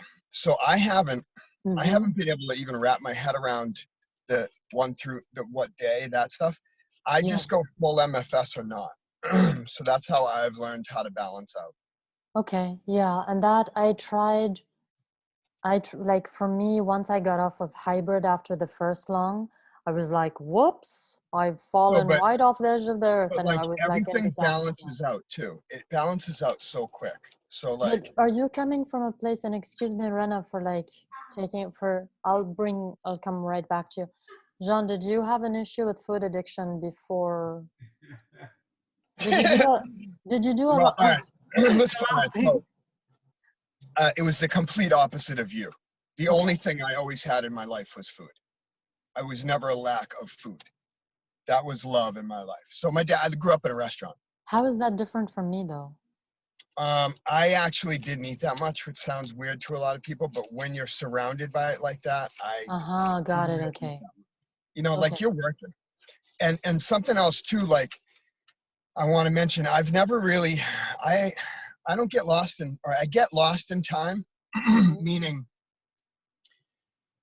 I've always had to work. I never wanted to know what time it was. I'd work like 16 hours or whatever. And so I never wanted to know what was going on or what time it was or anything like that. Or somebody would be like, oh, it's 8 o'clock. And I'd be like, oh, Yeah, you know, like, got it. why did you do that? Yeah, So yeah. the more, and so, so Rana and you and a lot of people are very much more into lists and planning and doing that and doing this and doing that. For me, for some reason, like I couldn't even make it through high school. Got it. I have, Okay. like, you know what I mean? Like a time for me is different. Yeah, I get You that. know? And I don't know, it's weird. Yeah, I So mean, for me, the more I feel like I'm there, yeah, the more I age. I look at it that way now. got it. Like I mean, for me, the more I'm in time. any other law or regulation or Right. So I get, whatever, but I'm you like, guys are helping me to sort of see fuck it in a you, I'm different never light. gonna But follow your, whatever. Don't tell me what to do. yeah. This to me, it's like my safety, But listen, because so I know. with me and my constipation in my life, and like most people, my stepmother said to me recently, she goes, John, you know, most people that either are constipated or don't eat, Mm, that's the only thing they can control. So my yeah, dad is a very controlling man. So I'm assuming your family is very controlling at the higher level. You know what I'm saying? yeah, I Just get like that. the culture in a lot of ways. Yeah, I get So it. for us, that's the only way that we can control it, you know? Sure, But yeah, I once you think we have start to different gain ways. control, it Yeah, changes the whole dynamic. definitely. So for me right now, I didn't realize you were in US. I don't know. But for me right now, what I had to do this week, working like a honey nut roasted cart for 10 days at a fair, like a huge fair, was incredible. Mm. But I'm to the point now where I'll actually eat to connect with those people. Because I find sometimes when I go somewhere, I'll say something and right away now I go, whoops. like they have no idea where I'm at. So I find sometimes when I'm going to these places, I'll actually turn the radio on and like ground myself and do weird things like that. So you just sort of understand it now. And so I'm getting better at just kind of playing with the environment. Yeah. You know? And I And know I can just get back on full MFS. It's no longer like, yeah. And for those, because when I joined and you pointed this out, like, wow, I have to say, like, Gino, wow, mashallah, very elegant. But I want to say, like, Rana, habibti inti, wow. I'm sure there's a lot of people that don't know how much you went in there and just like, and I don't even know how much, you know what I mean? But it feels, and Gino is always very generous with his praise of you, of how much you finessed this thing and made it so user friendly and so uh yeah, I mean, it's just like it makes some right. Like, I just want to say over and over how grateful I am for both of you and how much you've made this system really, just so concise and clear and elegant, and in all your contributions all the time of your vast experience, both of you, how generous you are. Truly, like, with my whole being, I thank you so much. And you're so patient, because there's a few times where yeah, truly, thank you. I really want to give you that, like, deep gratitude. And it blows my mind every time. And, these days I'm on less because I'm doing just more kind of internal work off of Facebook in general, not just that MFS page. But whenever I hop on just to see, kind of get the temperature, wow, like the two of you are handling like bosses. Like, serious, there's some, and Ranjit, I have to say, like, wow, like, it's really beautiful, right? It's so beautiful, these guides and these, like, okay, everybody, let's bring it back in. I mean, just recently you had somebody come off a very long MFS and then, oh God, like, what? That was, as the thread went on, it was kind of almost terrifying. So I just want to tell you, the two of you, it's like the amount of patience and stuff, it's, as somebody who flies into a volcanic rage at any, like, wow, I'm really inspired by all of you and how beautiful just handled that. That was really elegant. And I don't want to name names, there's no need for that, but I think you know who I'm referring to, but that was so elegant. I just want to tell you, it was really, it was, I have to say, there was a part of me that really enjoyed it. Like, I really enjoyed reading that. I was like, wow, this is exciting. And like, whoa, like how damaging that potentially could have been to other people. People will kill themselves eating. Yeah, no, like truly, I also want that to be so clear. Like, I was also watching, like, oh my God, this is like a train going off the track. Like, oh my God, we're not going to make that turn. It was like, oh my God, this is so awful to like witness. And I was like, yes, it's so exciting. It's amazing people make it through some of these things, but I'm like, wow, he's okay. God protect him. I was like, oh my God. And anyone reading this, like, please don't get the idea. Like, you could drop dead or worse. Like, I feel like dropping dead would be merciful. If you you start, getting into challenges, man. Yeah, but I mean, and going back to what I was saying, what we were talking about with the lifestyle and all that, and really kind of reining that in. And you're right, like, it's not everybody can do a 108, and then they're not doing their homework. A few people, I mean, there were people who were able to do 108 and were yeah, no, definitely there are. Yeah. so there are challenges, we all agree. Yeah. Break our fast. But I think, the majority, I don't believe, especially the younger people, Yeah. I feel they want, they don't Everything yesterday. Many people don't want to be responsible, and if massive fast is going to teach anything to humanity, Yeah. teach them to be responsible for themselves. And so I find many people, many people don't want to be responsible. Older people too, all kinds of ages. But maybe with younger generations, I don't know, but maybe they're. I don't know that I agree with that, because I'll give you Saudi, for example, in Saudi, growing up in Ramadan, and this is, dry fasting and food fasting, as you know, from dawn till dusk. That, I mean, once Ramadan hits, cardiac arrest, it's like through the, because they've only been fasting from dawn till dusk, and then they break it by eating, and then they could end up dead. That's one day versus if you're doing 108, you know what I mean? Or 2 weeks or whatever. So it's like, Yeah. that's one day of breaking a fast wrong, and you're gonna end up dead.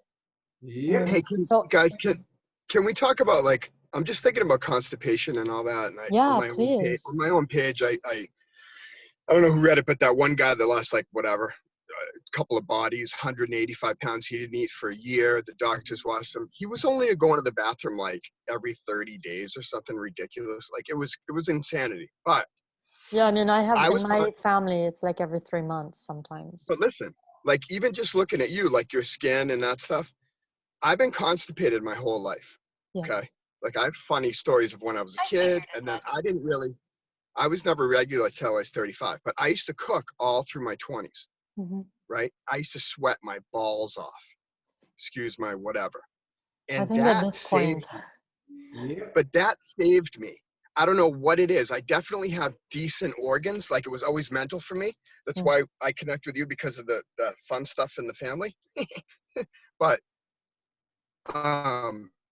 I feel as though my system actually, my skin opened up more to deal with it. So now if I'm constipated for a day, knowing this, it doesn't freak me out like it does everybody else. Like, if I feel it in my, it's just, I don't know.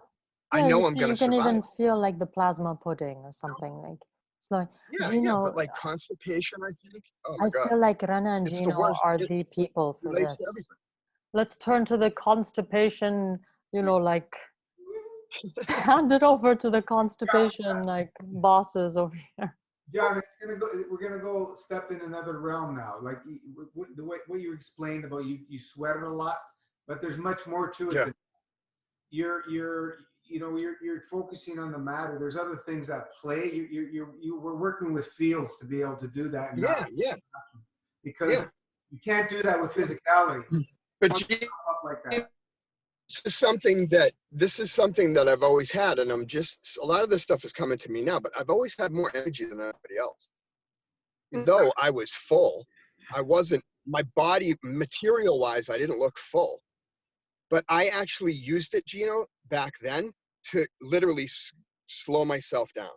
So now, yes, it's connecting to other people, but there's also so much information coming in and so much shit that sometimes I eat just so I can write it down.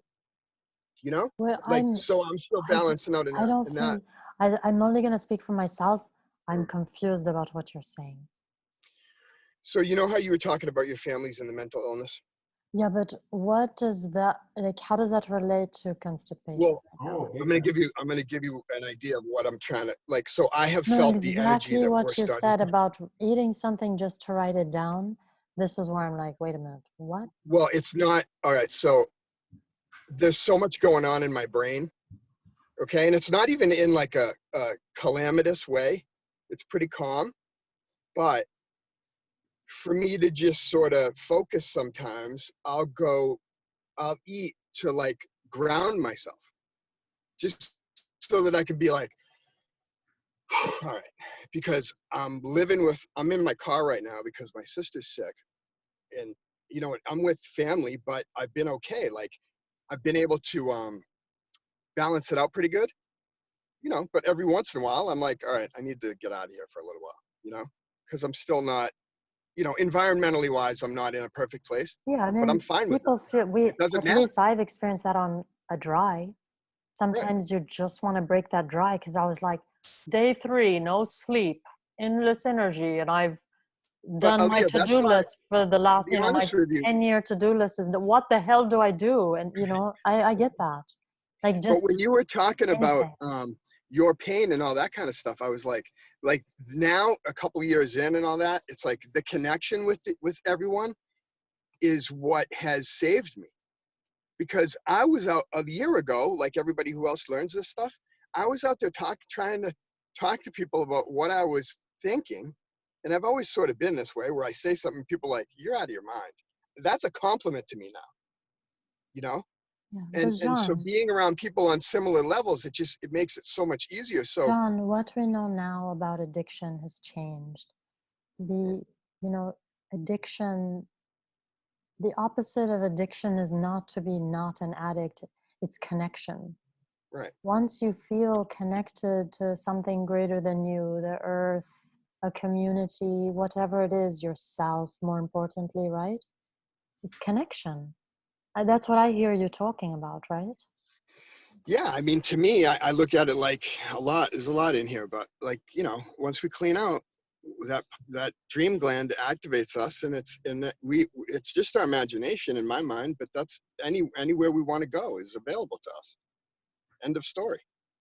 Yeah. And so when I'm in the Topsfield Fair and these people, I'll have a headphone in while I'm communicating with everybody, and I'm at a rave at Miami listening to some DJ live while I'm selling roasted nuts. You know? So I'm sort of straddling two worlds, and it makes it all right. Yes. It makes everybody around you go, when people say thank you, when you feel that way and they look at you and they say thank you, I get it now. I get it. I made them laugh, and I made the, you know what I mean? That's the infinity loop for me now. So instead of looking at the sun and going, oh, give me all you got, I give it to him, because that's how we get it. We get it back. It's so simple once you kind of start doing it. In Arabic, the sun is feminine. Whatever. I don't care what it is. You're giving it to her. Give it to her. You know, and so now I don't even care about the words and stuff. We have to make our own language now that nobody has an idea what it is, because all the words that I'm hearing complicate everything, really. Because everybody has their own idea of it, or their own history of it, or their own download of it. So for me now, I try not to use any words that are too, you know, fields and plasma is awesome because it's an awesome level. But what happens when we reach the next level? you know? Some might be stuck in what we were talking about 3 years ago. Yeah. You know? So I don't know. I just don't want to label anything anymore.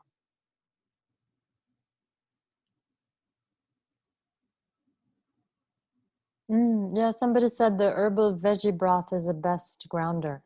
It's so true, Oliver. And you know what? I never thought of that either. And I actually was looking at some Yeah. real old posts, you know, because people back in the day when you started, Yeah, that they were like, veggie I'm broth. drinking this stuff all day. I love it. And you're like, folks, Yeah. you're missing the point here. Exactly. The veggie broth. But yeah, and I've been, yeah. Oh, I Yeah, love go that ahead. Yeah, thanks, that brother. veg broth with the kidney tea. So it's 1 cup. I love when I really need something. I do like cilantro and with a bit of turmeric and like ginger, or the parsley with that. I mean, it's so it's like it's so comforting, right? Like you have, and it's a steaming cup, and I can just like sit with it and smell it, and even when it's just cooking, right? It's amazing that cilantro can smell like chicken soup. It's wild. And you know, it has that like feel of, yeah. Oliver, what do you want more about the food addiction stuff? Coming out of it, can you be? I really connected with everything you said. I mean, Yeah, I feel you. I feel you the whole and like time. literally like people leaving food on a plate. It's like, how are you not gonna finish that last bite? You know, like my mind just goes insane. And 2 weeks later, you're still thinking about that stuff. Yeah, I get it. so I want to hear, because you sound like you're in a really amazing place. Just you know how you've come to that place, and maybe just some of your own personal experience and advice and things like that. You know. If I may, right before, did Rana or Gina, did you want to say something about something? I don't want to cut you off. Go ahead, no. Okay. We're good. Let it flow. Okay. Thank you for that question. Let me see. Honestly, it's terror. Staying with the terror. I just, okay, so for me, what I do is I stay with the terror of losing control and gaining weight back. And then vanity. Thank God I'm a vain fuck. I bought a bunch of clothing when I lost a bunch of weight. I bought a bunch of clothing. Everything I've always wanted to buy and could never fit in. Hey, I'm going to say the truth. This is me. Like, I am a vain fuck. And I'm so in approval of my vanity. I love the very humble parts of me. Humble, humble. And I love the parts of me that's like, I want my ass to fit in those fucking sexy jeans because I want to be shaggable. Especially when I got out of that wheelchair, I was like, I'm a bald cripple. And then, by the way, I forgot to say this, but I knew as soon as I got back on an MFS, a long one, guess what started to grow back? All my hair started to grow back, right? Everyone said, you have to eat it. Whatever. As soon as I stopped eating, that's when the hair came back. The hair, which is like an animal. I missed it. I'm a vain fuck. And so what I did was I have never bought myself clothing because I've always loathed my body, loathed it with like the passion of 1,000 suns. Like every part of me, I was disgusted with my eyelashes. Like I thought I was so disgusting. I not only ate from the rubbish bin, I also went through the rubbish bin to get my clothes. I hated the way I smelled, everything about. So one of the first things I did when I I love you too, Habibi Sheila, loving you. One of the first things I did was I started ordering clothes. For the first time ever, I bought some clothes. Now I'm weird. I'm still very shy about it. Like, so far I've only like gone around my house in my favorite clothes still now, all this time. It's crazy. And then not like smelling, because I had this thing with, if you watch my old video, so now I can wear stuff without it like reeking, even though I used to scrub until my axilas bled. Like they would bleed I scrubbed and nothing could, so yeah, I would say find the thing or things that's just, like you're a trim, like sexy lad. Like you don't have, I don't know your story, but I don't know. Like for me, Yeah. it's, even though I'm not shagging, like I'm like one of the most but I love to think in my mind that every year at New Year's, I'm like, my resolution is I'm going to become a drinking, smoking, whoring, so far it's like 20 years and I've never been able to become this big slag that I just want to be Saudi's first like whore, whatever. I'm not there, but I'm trying hard and I'm amassing the clothing for it. God, I hope my parents never see this. But for Vanity me, is man's greatest. vanity, here's the thing, like I think it's finding that and then elevating it. Like I'm gonna eventually, but it's like, here's where I am. It's also about being very honest with yourself.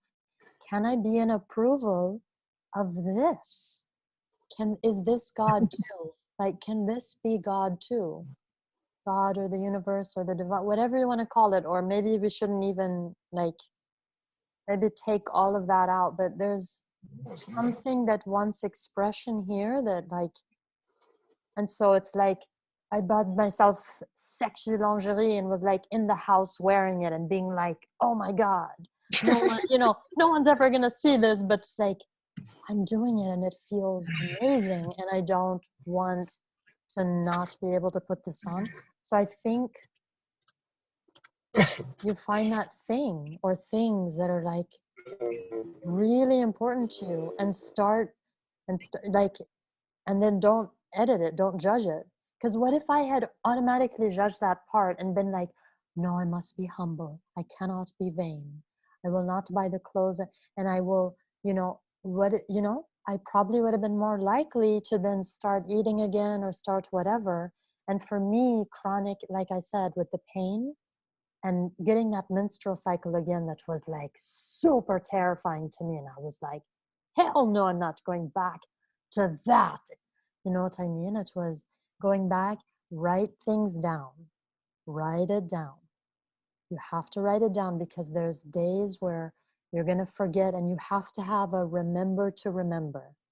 You have to have something that will help you remember to remember, because I cannot believe how often I forget again. Every bloody dry now. Why am I feeling so emotional? Oh my God, I'm such an emotional cunt. Like, what's wrong with me? And as soon as I break my dry and then I pass something, I'm like, oh, that's right. I went through this a week and last week and the week before. And it's like, what the hell, Alia, how can you not remember this? You have to have a remember to remember. So get a talisman, a stone, a spoon, Elvis. Did something, and preferably it helped me when I had something I could touch, because for a while I was just doing the word thing and I was like, fuck this, it's not working. I need something tangible. So for me, it's like those pair of shorts that I'm like, damn, my ass looks shaggable in this thing and I want to wear it again. So I pull those shorts out, like, or the stone or Elvis or your spoon or a toothbrush, whatever it is. Have a remember to remember and write stuff down and look back and be like, I don't want to be that miserable piece of doo-doo again. Or another person, maybe it's somebody, maybe it's you want to be of service in the world, or there's a squirrel I don't know, like. Yeah, I feel like I've experienced like what you're saying on all those levels. Yeah. Like I've experienced where in my dry, I felt like my full potential coming out. And then I was like, why do I ever want to not be at my full potential? But then also all the way to the vein thing, like I come from having acne all over my body, psoriasis all over my body. Voila. And like, for me to feel like sexy in my skin and like be able to take off my shirt and not have pus just and blood coming out of my skin, so I don't know. I have pictures. I'm like, maybe I should just print a huge picture of my acne and like just put it up on my wall. I would, yeah, I get that. And I would be, something in me just said, No, my love, like, why? I think images are very powerful. At least for me, they're extremely powerful. Send sight, like, that's an imprint that's very strong. Like, that's a very strong signal that you would be like, I would be cautious with that one. Yeah. Because that's like. You really need a poster, Oliver. It's right there. I would be cautious about the other one. There's something about visual for me personally that I'm like, that's a very strong like signal. No, for me. that was more like. Yeah, no, and I get exactly like what you're saying. But you get my idea. It's like to have something, because you were saying like a tangible object, like that's really beautiful to even have like a necklace where like you set your intention. And that's what I'm like. For me, it's a neutral. I've chosen something neutral. Then I can like, it's remembered because it takes me out of that. I need something that's going to disrupt the pattern. Because for me, negative thoughts or whatever it is, any addict, the only way is to disrupt that pattern. Yeah. So if I focus too much on that, then I'll go into those negative things as opposed to get me out. Gino's always commenting, and I love, he says, why are you focusing on what you can't have? It's what you can have, right? So I would finesse it, play with it, see. Cheshire Cat is very good for me. I have this bag that has the Cheshire, the original Disney, or, you know, this is way before your time, but that original Cheshire Cat that's very mischievous, playful. I pulled that out and I'm like, that.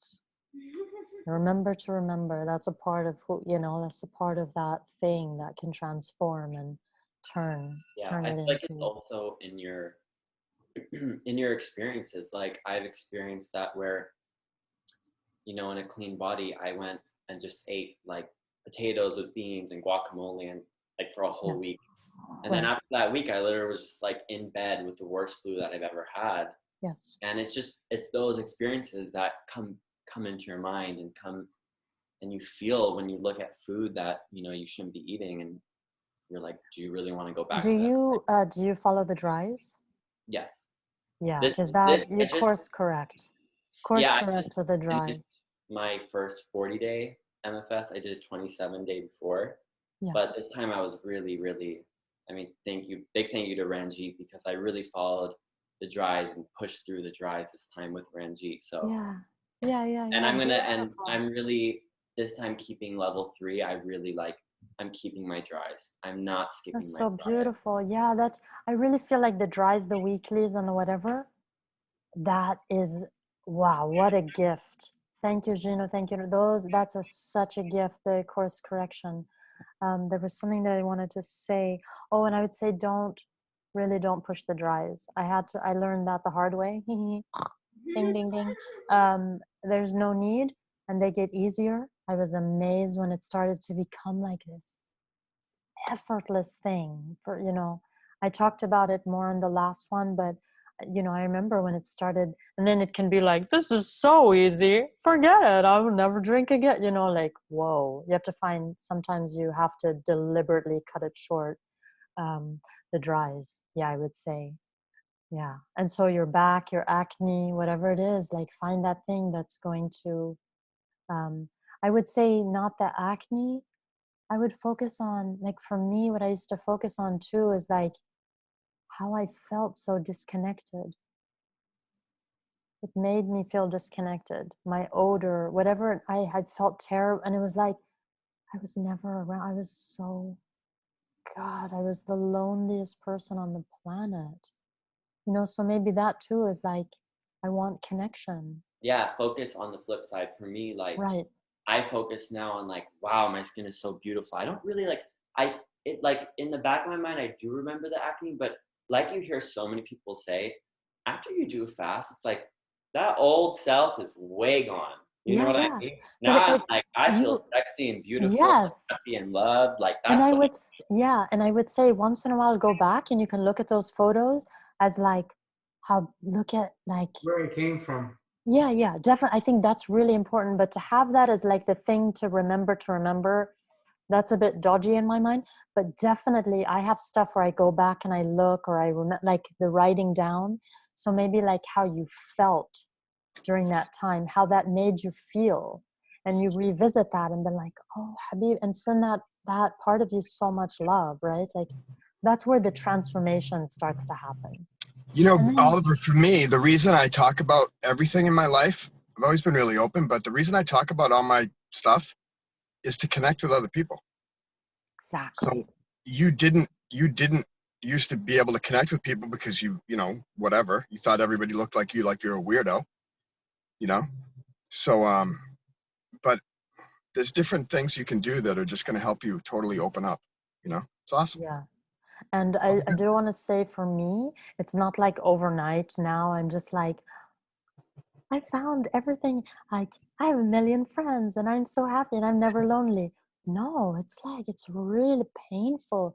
It's almost more painful now. But the difference is when you can't, because I can't selectively numb. I was numbing before with food, but that meant the good times were also really rubbish. You know, it was like, I can't selectively numb. So when I feel like the good and the bad even more now. So I think Well, that's when important to say. do you It's not remember like, Gino and Ella Tom's interview where people ask Ella Tom, like, you know, is life unbelievable now? Is life like perfect? And he goes, no, life hasn't changed at all. He goes, yeah, you just exactly. don't think about it like you used to. Right. That's It's so not like true. it's That's not like exactly how I nothing feel. changes. It's Oliver. It's like you when you know you hate you. It's whatever up and down you want to call it. You hate yourself on a certain level, and then you level up and you love yourself, and you're like, man, I can't believe I used to think the way I used to think. It's Yeah. all the same and It's everything, really. almost, yeah, it almost becomes like that distant person, because I think your DNA I mean, I feel like my structure on the DNA has changed. Like I feel like another person so many times. And then I have memories of things where I'm like in that mindset again, right? Maybe it's almost like traveling back into that mindset, but then you're more of an observer. It's almost like watching home videos of it sometimes. That's really intriguing to just be like, then you can be thinking about your thoughts versus being your thoughts. You know, it's like That really, it's what trippy as you're fuck. saying is a way I clear. I have cleared a lot out with my father, that having conversations with him that he wasn't involved in. Yeah. Because I know he's not capable of having it. So I've already cleared Oh, out stuff with him that he doesn't even know. You know? oh, that feels, whoa, I don't know about that. He's not capable of that. Felt a little bit Well, he's not much of Johnny. a, he's just not much of a communicator. So the things that Oh, I'm you saying, mean like, with words? What about his body? I would oh give him a chance, babe. I don't no, know. what I mean. All right, well, we'll get into this, but he's a very busy man. He's never stopped in his life. He can't stop. Got Okay, it. he can't. Yeah. He just moves on. It's yesterday's newspaper. He'll you know, whatever it is. Yeah. You know. So, and I get it. He, you know, and he's concentrated on business, and that's it, which is great. I totally get him, but there are things that, you know, some of us have people in our lives that will never be able to talk. That it's too painful for them. The toughest people in the world are the biggest pansies. They can't talk about it. So, you know, it's like these people that go and do these crazy things, and they're like, though, you know. So I have a way now of people that I've had issues in my life with. I have conversations in a different world, I guess, where we talk about it and we discuss it. Whether or not we actually have that conversation in the real, it's like Gino and his friend in the hospital. The intent, what matters. Yeah. And when you come back, he may not be healed from it, but he doesn't even remember it. I'm the only one that's thinking about it, and I'm okay with it. So we move on. Works pretty good. Jean, I want to say, yeah, the 2 of November, I read it, and somebody left, and God bless them. Thank you. Yes, absolutely. So many yeses to that. And I do want to mention, to be respectful of time. How is it for... Oh, keep going, no big deal. Yeah. You rebel. I didn't look at the time until you just said that. I've been Very aware, because I remember my first, and I think I went like 30 minutes over, and I was like, oh my God, you know, because you get on here, it's so much love on here, and I do want to be respectful. So I've been aware as we've crept to the time. I just wanted to mention that in case, you know, you want to. Alia, can I? You're a breath of fresh air, I have to say. Yeah, like the way you express yourself, fantastic. Thank you. But Alia, you can't say fuck. It's a cunt of a word, okay? So just keep back on that, all right? I love say you. that. Haram, I love you. See, I like, because you see, this to me is a natural integrity. Natural integrity, you see, because we're all down and dirty in ourselves. We have that. That's instinct. We can't. Society tries to breathe it out of us, and that's fake integrity. You see, there's a natural integrity and there's a fake integrity. Yes. And that is really when you hear people talking in their natural integrity coming out, you know, calling each other. Yeah, you're talking about the toxic. Okay, that's because at the end of the day, it's the internal stuff, and that's where we all, with MFS, try to free ourselves of obstructions of society, of food, of all that stuff. And then more and more natural integrity evolves. That's what I feel, you see, because the natural state is where we belong, not our society state that we're in. Yes. But that's where the hard part is, you know, that's where people suffer. And I understand John having conversations with his father where he's not there, because John is freeing himself of obstructions that his father has planted into him. And he can't do it with his father, but he has to do it for himself. He owes it to himself. You can't help your father. He can only help himself. But you have to help yourself to get yourself free of that. And that is something that is very valuable and it's great that people learn to do that. I've done that a lot of times with my father. Although he passed away 84, so a long time ago, but he occupied me for a long, long time. And only when you actually start to free yourself of that, and when you find tools to do that, then it makes a lot of sense, you know what I mean? And that helps quite a lot. But as I said, breath of fresh air, fantastic, really good. Thank you. For sure, yeah.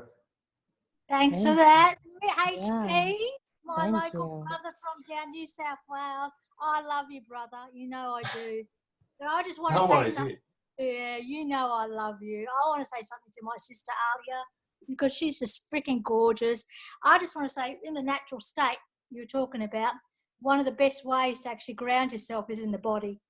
You know, you're talking about the body, feeling the body, and expressing the body, you know, from that place. And when you're in your physicality of your body, for whatever it is and how you express it, no matter what it is, it's such a beautiful blessing that we have this vessel to, you know, to be gifted with and graced with, and to express it to the way that we want to express it, even if it's in the other realms or even in the physical. It doesn't really fucking matter, right?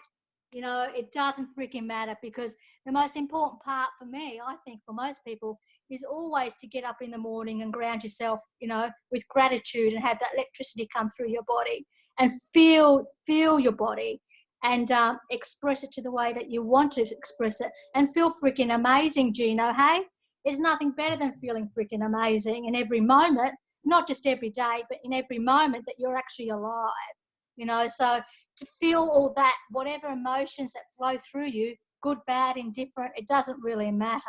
You know, at the end of the day, all that matters is that you are truly loved, and you feel loved, and you feel your full expression as a human being on this planet right now. And if you want to be in service, you go freaking be in service, you know. You go freaking do whatever you want to do. You be you, Oliver. You be you, right? You know, you be you, Susan, okay? You, HP, all my brothers and sisters here, you, John, you know, I freaking love you. So the whole lot of you just, you know, are just freaking wonderful. The fact that all your presence is here at this space and time with this beautiful, gorgeous soul, for us to support her, and what the journey that she shared here, for just in complete giving and us receiving it, is just incredible. All I say is that every day in the natural state gets better. Every day in the natural state gets better. And I freaking love humour too. So I love it when people swear. I love it when you give it all, you give it all, It's freaking amazing. And this is the only community that I know that supports this stuff, for us to be really real, real in this place and time and space. It's just wonderful, Gino and Rana, what you've created here. We're always in gratitude to you. We love, so many of us love you, regardless of what's going on out there, that we still, call people in for freedom and liberation for all, man, woman, doesn't matter, everything.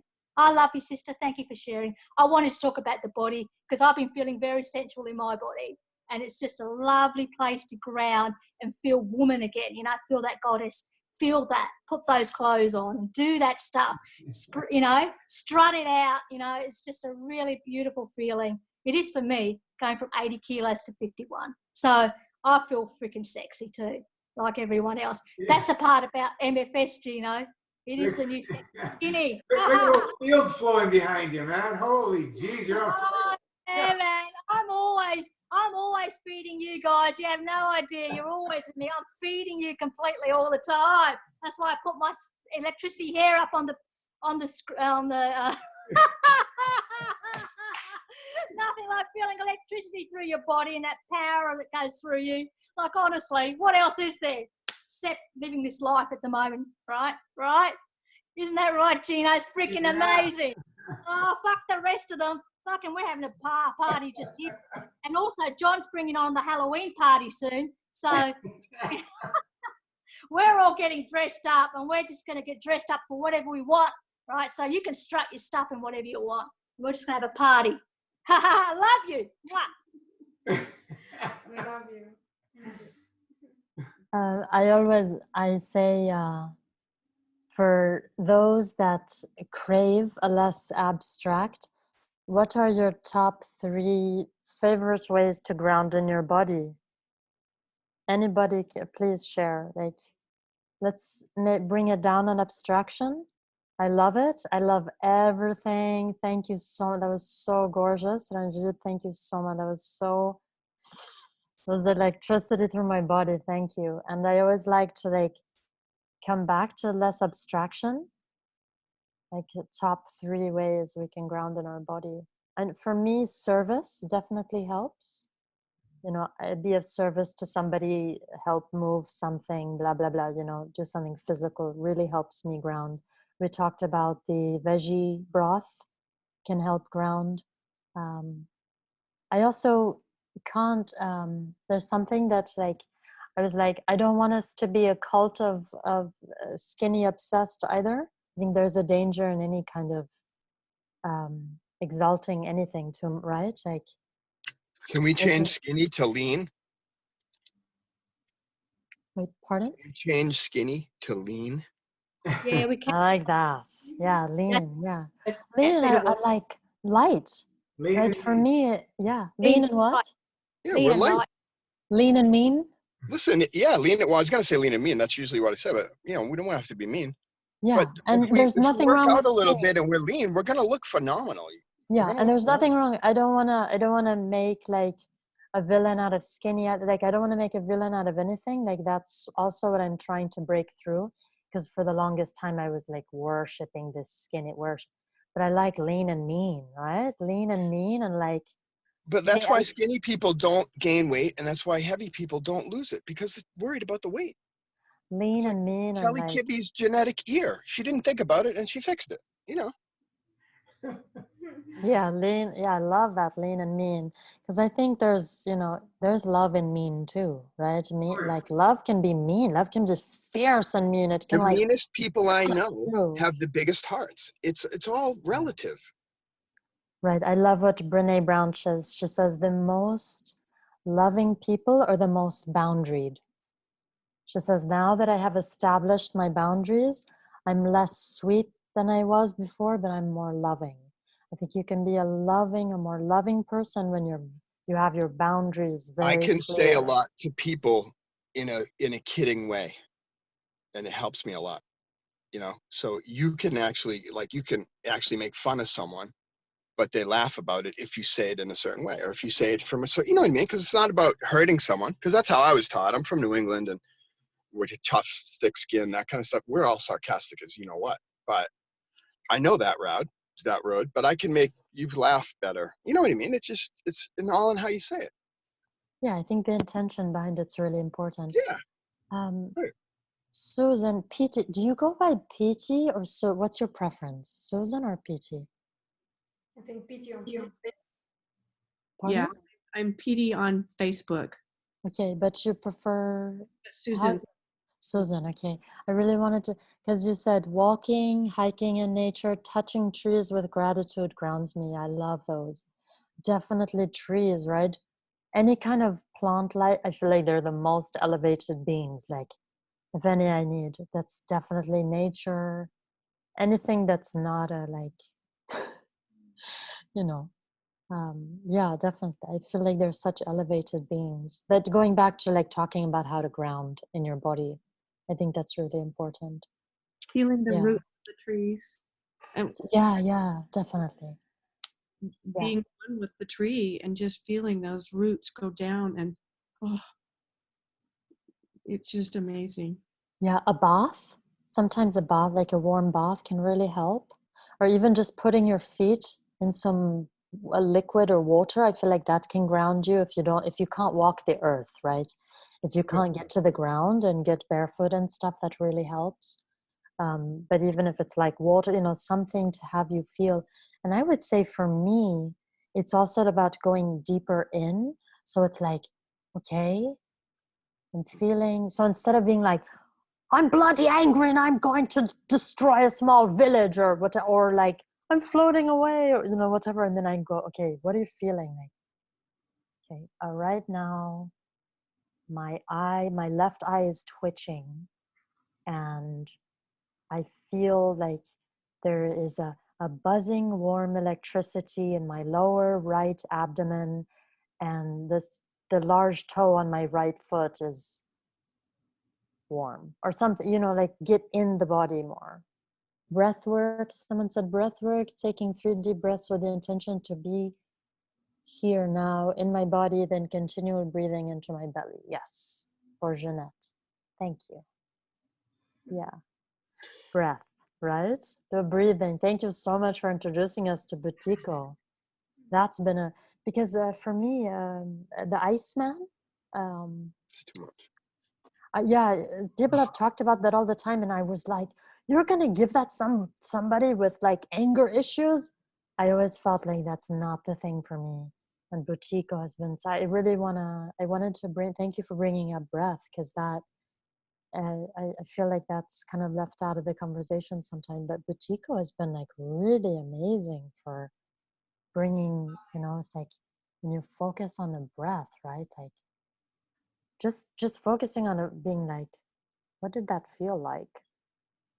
Even just each breath, it's weird. And sometimes I'm like, wow, this is really boring.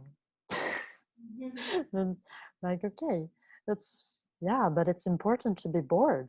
Like, it's important. I have a practice of boredom now where I literally just have to do like 15 minutes of doing nothing. It's so difficult. It's so difficult not to do something. So for me, it's my practice of boredom too. I've literally made it's like 15 minutes. I feel like I'm gonna rip the hair out of my head going mad. Yeah.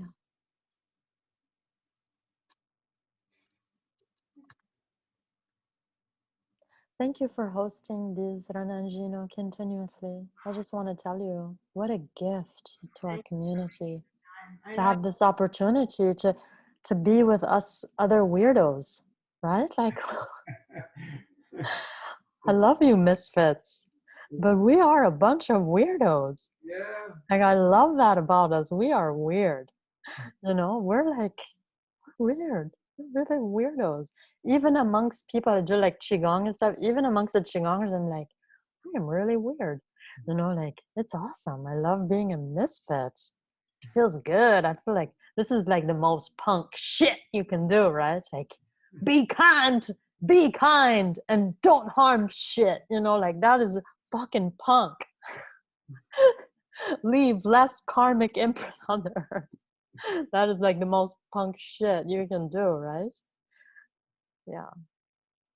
Yeah, we do this as much for us, for you guys. It's Yeah, truly, thank you. Like really, it's like the yoga mat you can come back to, the same postures, the same mat, but you're seeing your own change. It's really, wow, that's incredible. exactly. Truly, what transformation. But So thank you.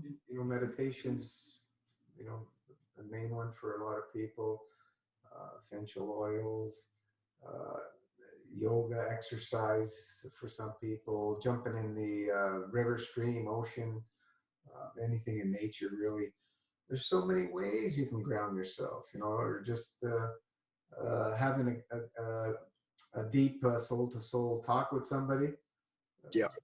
There's so much you can do, to help ground you. And everybody's going to find something that's going to help them a little more than something else. Dry fasting? Oh, yeah, dry fasting. Yeah. Guys, there's also ways when we're still like transitioning to do it.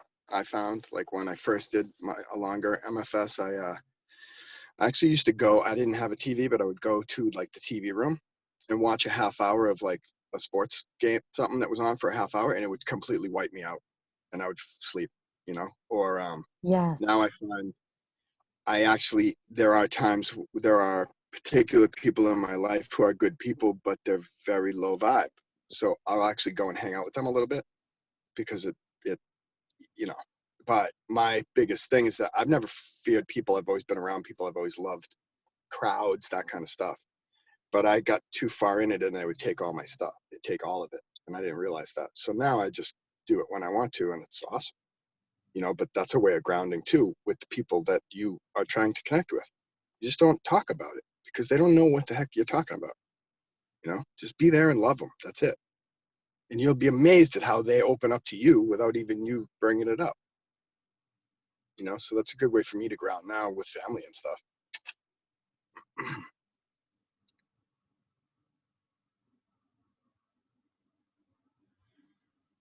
Alia, why don't you put any comedy on the page? What the heck's going on here? I didn't realize you were hilarious. What are you doing? Like, we all know this is so serious and everything, and I know a lot of people don't know me and they think I'm just some joker. But the reason I joke is because why are we stuck in what we're trying to get away from? Let's use our imagination. That's the whole idea behind the Halloween thing. It's to get people to laugh about something and get into their something else other than what is obviously bothering them. Hey, There's a method to the madness. Sorry, John. HP, we need your help. We need your help to do the flyer for the Halloween. Would you be in on it? The flyer for the Halloween? You're the technical guy. I got verbiage. Like, I know the pictures, but I'm not good with this stuff, the computer stuff. Yeah, you can send it to me. You're the engineer. No worries. But I have to be honest. When the Zoom is on the 2nd of November, I'll be on a plane to Guangzhou. All right, well, we'll figure it out, Peter. We'll get you involved. You know what? You're just going to have to go live on the plane. That's exactly right. That's what I'm going to do. Wear the suit you have. Wear the suit you already have. Yeah. No. Look. If you want to get something, I bet you could. I bet you have the balls to pull that off if you really wanted to. I would. And have the headphones on and be at that party on a plane. Yeah, that's exactly. Yeah, I should actually put up a little video that for being on the plane. Like, yeah, I'll wait with that. But look, if you want to get something done, fine, no problem, easy. Just send me, and we'll get the flyer going, mate. We'll make it fly out of this world, no doubt about it. Yeah, well, we'll figure it out. We're not gonna put any expectations on it right now. Hey. Thanks, HP. You're just no worries. No, all good. Easy. But as I said, let's see how many people going to come and dress up, huh? Listen, most of the people in here are somewhat either introverted or recluses or you name it. So let's have a party, guys. Man, we can even. Well, we know that you're a misfit, John, so there's no problem with that, Being the gonzo as you are, easy. Yeah, we love you all, mate. We love you all. Simple as that. There's some awesome people here, man. We're all incredible humans. The ones in this group are just actually letting themselves be it and uncovering it. Be it, yeah, be it, yeah, be you, yeah. Love it. No judgment. You know, I'm actually finding it's almost like the people that I know in the regular world who aren't into spirituality or aren't into this or aren't into that. They just have a huge heart. I like to tell them about MFS, you know, because they're just the type of person that has been through so much shit in their life that they like listen to you, you know. It's pretty cool. Like, we don't realize how many people we can help, you know, even just doing what we're doing now. But you see all the stories that we hear and tell each other. Remember, I said it before, we create our own reality. And when you create a new reality, and sometimes see 108 day is a very extreme action. A very extreme action. And when you do extreme actions, you have extreme results. And extreme results create a totally new reality. And we cannot reconciliate that. And that's why people fall off. They can't reconciliate with the normal environment anymore. It's a shock to the system. Yeah, they fall completely off. And that's where only the repetitiveness, as we know, we're creatures of habits. We like repetitiveness. That's what's got to be done, you see.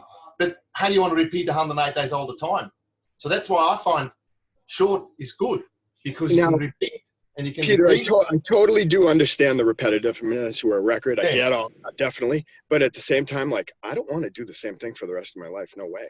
Like, so when people say, like when you go, you know, what do you want to do? I'm like, I don't know. I want to do all of it, you know? Because you know, I'm all into, I know the patterns and stuff, but I'm finding, I look at everybody right now and I'm like, they've been doing the same thing for the last 25 years of their life, literally. Like, that is so boring to me. I couldn't fathom, you know, every once in a while when I'm down, I'll think, man, I wish I had kids. I wish I was married. I wish I had a house. Wish I had a white picket fence. And then I feel good and I'm like, whoo, man, I almost got lost, you know? And just go with the flow and take it how it comes, you know? I don't know. Yeah, I mean, look, when I say repetitiveness, it's, look, I don't do the same thing. I've never, like, things that always change. The only constant is change. Everything changes every day. But you like to have your routines that you can feel comfortable in. And these routines, as you said, when you start something new, like starting MFS or starting looking after your health. I think it has more to do with environment than anything else. Because, yeah, you're right. I mean, we have to have the daily habits that keep us where we're at, you know? Yeah. Yeah, I mean, if I may, I would say, I think it's important to, like, find the exalted form. I always love looking for an exalted form of something. So you can be like, oh, routine, how boring. What's the exalted form? Practice, devotion. I think a devotional practice, especially something that's humbling, or especially something that you believe is below you, that is what you need to make your master the most. The moment that we say, this is beneath me, I think that's when we have to be like, whoops, this is some, you know, and then the exalted form of that becomes a devotional practice. And I think the only way you can surrender to something is surrendering to something you believe is below you. That's the only true surrender, right? So, I mean, if you're like, doing something repetitively, I love playing devil's advocate for the devil, you know, so I'm going to put my, like, and ruin the party. Basically, I just came in and, like, poo-pooed on your party. And I would say, like, that's been something that's really transformed my life, is the moment I'm like, whoops, I need to surrender to that thing the most, and then find its exalted form. Jean, I just poo-pooed on you on your little party. What did you say? You ever see Risky Business with Tom Cruise when I don't know it. Shit on his house? No, it's pretty no, funny. not at all. I don't know it at all. But yeah, give it to me. Like, bring it back. Come on, punch me back. Come on, volley back. So my upbringing, I'm a kitchen guy. I'm a freaking cook. I grew up in the dish. You know what I mean? Like I don't have that issue of it's lower than me. I don't. I pick up trash and people look at me, Oh, whatever. no, but I meant like, So I'm trying to, let's say myself the is trying to think of like, lifestyle. how does that, Let's say the lifestyle, right? Like going on and off MFS, you know, eating 1 or 2 days or whatever, and then fasting again. Like making that your new practice, a lifestyle. oh, well, but I'm further along than that. I mean, I do good stretches. I've been silent on the page for some reason because I don't know. I don't know. You know, but I'm doing good. Like just before I did the 10 days of Topsfield, I was on a good run. I was on a 20-day run, and then I did the dry with everybody like last month, and then I ate right after the dry like a jerk, and then I did it again, and you know what I mean? So I got it. I'm going to Peru this winter for probably 3 months, and I'm gonna do some good stuff down there. So I'm not worried about it, you know, because I'm able to maintain the mental level. So it's helping me to deal with where I'm at while I'm getting where I need to go. But you know, I've known, you know, I mean, I have the same intention of most people that were on here, that I know the drill. I mean, you know, we feel amazing when we don't eat. So, you know, I don't know what that's going to be, but Yeah, I also want to be able to to go and have breakfast with my aunt. Like, for instance, my aunt, all she does is have breakfast with people. And she's 81 years old. She's so cool. She smokes weed. Nobody knows that, though.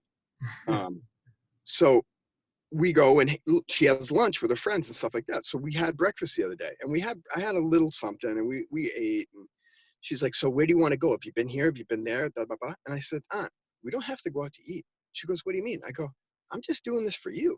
I go, I don't need the food. She's like, well, what would we do? I go, Aunt, we could take Lily for a walk. She's like, oh, yeah, okay. So that's, you know what I mean?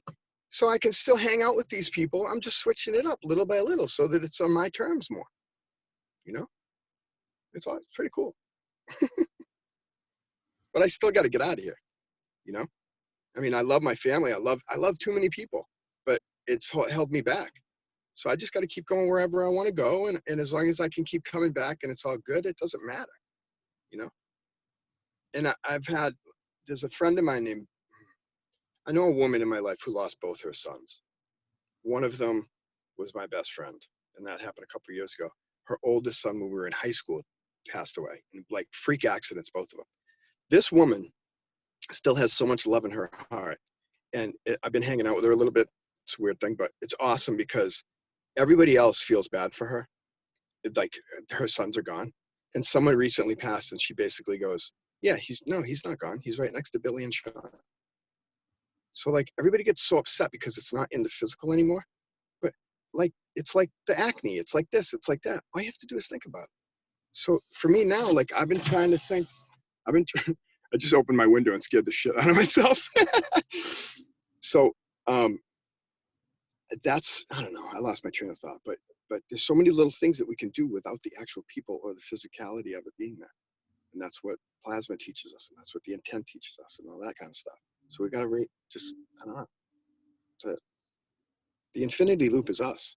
We just have to learn how to give and take and allow. I've always given, but I've never allowed. I still don't like to allow for some reason because I don't feel like I need it, you know? But we'll work on that. And I don't think that you're spiritual. A lot of spiritual people I know denounce money. But if we're mastering this, we're going to have everything we need in this reality. And there's going to be no limitation at all, you know? So we'll have MFS Island. Oh, shit.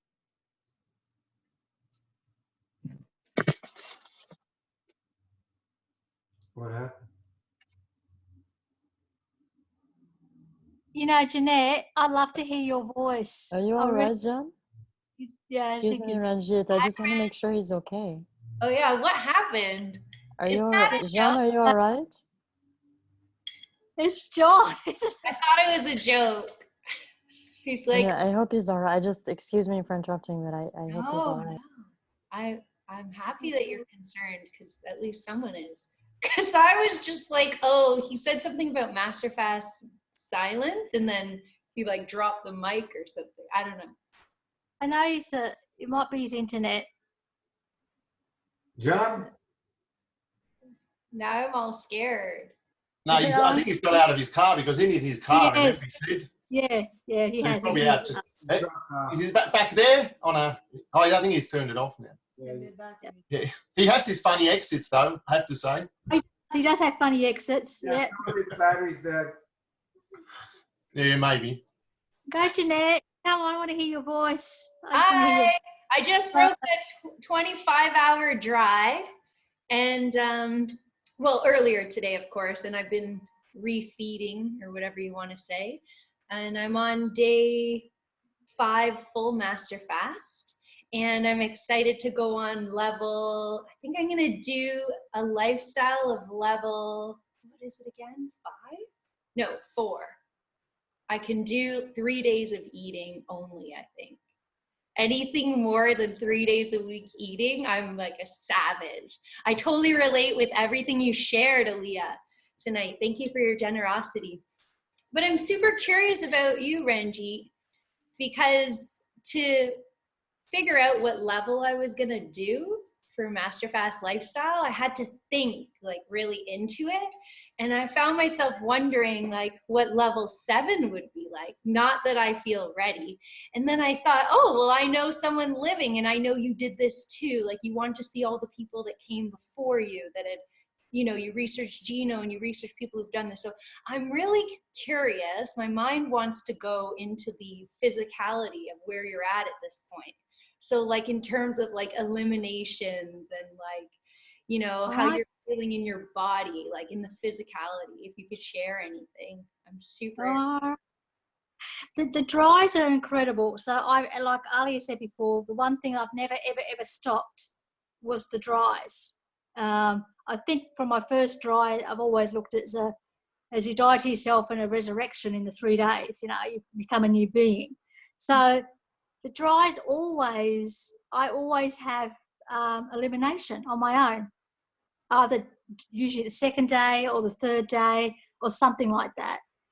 And it actually hasn't stopped. Like I just go, how come I'm still not having any food, like digestible, you know, consumption of any matter into my body, but yet there's still matter still comes out of my bowels and my bowels still move on their own.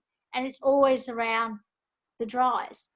Now, when it comes to doing the enemas and I get colonics done as well, like sometimes there's nothing comes out, but you feel motions or release still, you know, through the energetic way, it still comes out. And I love doing colonics if I'm having, you know, after the dries, because if stuff starts to come to fruition, usually you get these patterns that form for you, Jeanette, that are uniquely just for you. And I find like after the dries, if I get a colonic done, sometimes stuff comes out. You know, I just call them aliens. I don't look at them as mucid plaque or anything like that. I just call it stuff, right? And yeah, and they leave, they exit, and I'll say thank you for your, you know, whatever you did for me, my body keeping me alive all this time. I'm happy for you to release you.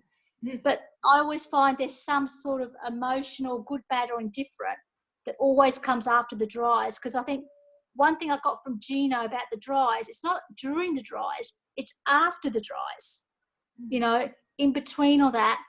And then when you do the new moon stuff, this is where like the cosmic realm and the energetic realm comes aligned with your physical body and all that sort of stuff. When you kind of figure that all out for yourself, then you get this thing where, yeah, you still keep getting elimination, Jeanette. Obviously, it's not as much as I used to, right? I was specifically interested in those aliens because, like, that's what I wanted to know because I've been getting out worms. Okay. You know they're worms because they're like squiggly. You know. Yeah. Not as many as I used to. Okay, because I figured you're probably clean, like you've been cleaning and cleaning. Yeah, there's still stuff. When I did my 9-day, I know I'm not allowed to talk about long dries we do, but the 9-day dry I did on the season change, fuck, like honestly, that's a whole new experience in itself, you know. I still, for day 3 and 4 and day, I think it was 6 and 7, I eliminated on my own, which is quite interesting because it goes with the Fibonacci cycle, because I couldn't figure out what was going on, the 3 of the power of 3. So you're looking at a biggest exponential stuff that's going on. And I was like, oh, how did I eliminate? I don't have anything in me. So why does it still eliminate? And most of it could be, I don't know what it is. Like, it's all different colours. I've had different colours of things, you know, and it actually stunk. So even in that 9-day dry thing I did, it was just potently disgusting. And I go, well, what? Not eating anything. And obviously we still collect toxins from the air and the atmosphere, right? There's toxins that come through emotion. So if you're dealing with, I think, some sort of energy or whatever it is, because we are dealing with energy, I think somehow that does get absorbed into your body in some form of matter, in some way of physicality. So that the power of this still happening, it blows my mind, Jeanette. I don't even know. Like, I go, I'm in this place of what? How many days, Gino? 400 and something freaking days, and 836. I don't know what it is, but I still eliminate nowhere as much as I used to. And can I talk about the nectar of God, Gino, really quickly? I love this. I've got to share you this because being women, right? So you taste the nectar of the God at the back of your throat. I don't know if anybody has experienced that, but when you do, when you experience that, you'll never go back.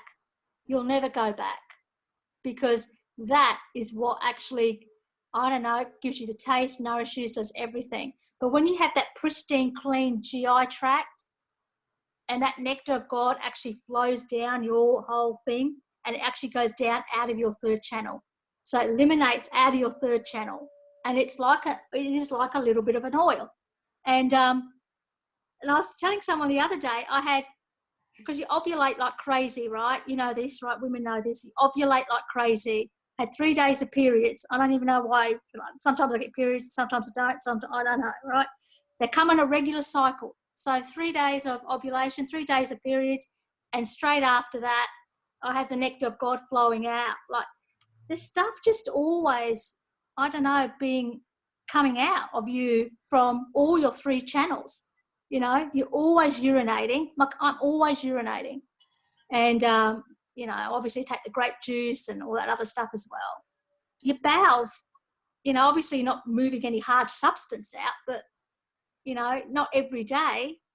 But what about thank you so much. It's so fascinating. What about any like belly rumbling, like on that 9-day dry or something? Yeah. Still, okay. Yeah, not as much, but it's still there. It's actually really funny because sometimes you start it, your soul knows when you're starting a dry. Your soul actually knows, right? And you get belly rumbling before you even start the dry. And you go, freaking, I'm not even on the dry yet, but I'm getting it. But the other thing, belly rumbling, I freaking love it. Like when I get it, I don't get it all the time, but when I get the belly rumbling happening and all that's all going on, I just go, oh my God, I just freaking love it. Like you feel your body, you feel it more in an empty state than you do when you've got obstructions. I like picture it as like just like layers of like mucoid plaque just being released. I would say so, yeah. Is that what you imagine happening with the rumbling? Or I don't know. Who knows? I don't know. I think Rana and Gina are really good for this one because one thing I've never done, Jeanette, through my whole process, because I didn't want to have distractions, I focused on the one thing only that I came for my intention for. My intention was to have the intimate relationship with the divine. I'm happy. So when that stuff happened, and I think if you watch my first interview, and I speak to Gina and Rana about it, I said I didn't give a I was not into the physicality. I was not into the physicality of what alien come out of my backside or what this happened, what was down the toilet seat, or even how you do enemas, or even how you do. I was not really nowhere into it. Like I know most people are, like they come from Dr. Morse and all that. I was just not into it whatsoever because the soul told me that stuff is not purposeful for you right now. You don't need to know. And the only person that is going to give me information about it is Gino and Rana. So if I had a question, the experts of all experts and the interviews of all interviews that are all here tell me everything. I don't need to understand it as much. And like what worm comes out, how big the tapeworm is. I've had long things come out, but I don't talk about it because I go, well, I don't care. Like, I'm on, so like, thank you for being here and, you know, whatever, but I grace you to leave and release you. But I don't get into it. I just don't, because otherwise it distracts me from where I am right now. Where I am right now. I know I wouldn't be here if I did, because I would have been focusing all that stuff. So my whole thing about letting go and releasing was also about the information, and any information that was coming through to me had to be released quickly through the body as much as possible, and focus on the precision focus on that intimate relationship with God, because that was what I was feeling more of and coming through this. And the rest of the body, your body gets healed and hold. We heal and hold anyway. So that's just going to happen. But I just don't get into the detail of it, because it'll take me away. And I still don't get into detail of it because I don't read any books. I haven't even read Arnold Eckhart's book. I haven't read anything since when I come on here. People send me stuff, which is great. Appreciate you, gracing me with that. But, I just don't do it. I focus on the one thing, Jeanette. I really do. And that's physicality stuff happens, but I don't give a shit about it. Like I go, wow, that's all right. The one thing I do love about my physicality is my freaking skin. I love the feeling of the regeneration, and my skin and my eyes are changing color, and I see my body being changed in front of my eyes. I love that part of the physicality. Yeah, you're doing awesome, Renji. Thank you so much. I love your question. Everything. Thank you for your question, you beautiful girl. If we try and use the intellect to understand what's going on with the body releases, you're gonna lose. You're not gonna figure it out. It'll be years the body will be released. You have no clue. It's just, who cares? Just just do the things, support the body, and focus on the divine, and everything's okay. Also, if you read anything about the human body, most of our cells are not human DNA. We're made of trillions and trillions of basically just, what the hell is a human body anyway? Like, I ask myself, like, what in the hell? You start reading about it, you're like, oh, what is this? It really is a mystery. So I talk to my rumbling stomach once in a while. I'm like, 1 rumble for yes, 2 rumbles for no, and I ask it questions sometimes. Sometimes it's generous, and it will like tell me shit. It's weird. Like, grandmother? Whoa, is my grandmother rumbling at me because I've been a prick, and she's like, yes. I don't know. Have fun with it, I like to invent things and then make it like just have a conversation. I don't know. But I love this thing. A lot of First Nation people, like Native, they have a thing called the Great Mystery. And it's like, that's part of the human experience, is that we don't, we're lucky that we're not going to give all the answers. And I don't know, it's there is like, there's mystery and magic there. And those things coming out of your bottom are like, whoa, that's kind of cool. It's weird. It's weird. Inga mentioned she wanted to ask about enemas, and isn't it lovely? Here we are, like on Zoom together, and we're talking about bowel movements. It's it's very inspiring. Love bowel movements. It's very inspiring, right? I mean, go like a week, go 2 days without going, and it's like the greatest misery on earth, right? And then you're like, I'm so happy to see you, poo-poo. Where have you been all my life? No, even like 1 day, like when I feel putting in definitely my intestines and I can't do my enemas for some reason in the morning. Forget about it. 1 hour. I know, and I'm like, sometimes an hour. I'm like, this is hell. How does my family sometimes go 3 months? Like, what the hell? Sometimes an hour. And I'm like, I am about to find, you know, a patch of land and squat between, you know, whatever. Uh, it's like, because animals do that, right? You see them walking along the most majestic, gorgeous looking stallion horse, and it's just like plop, plop, plop. Like it's the greatest gift, right?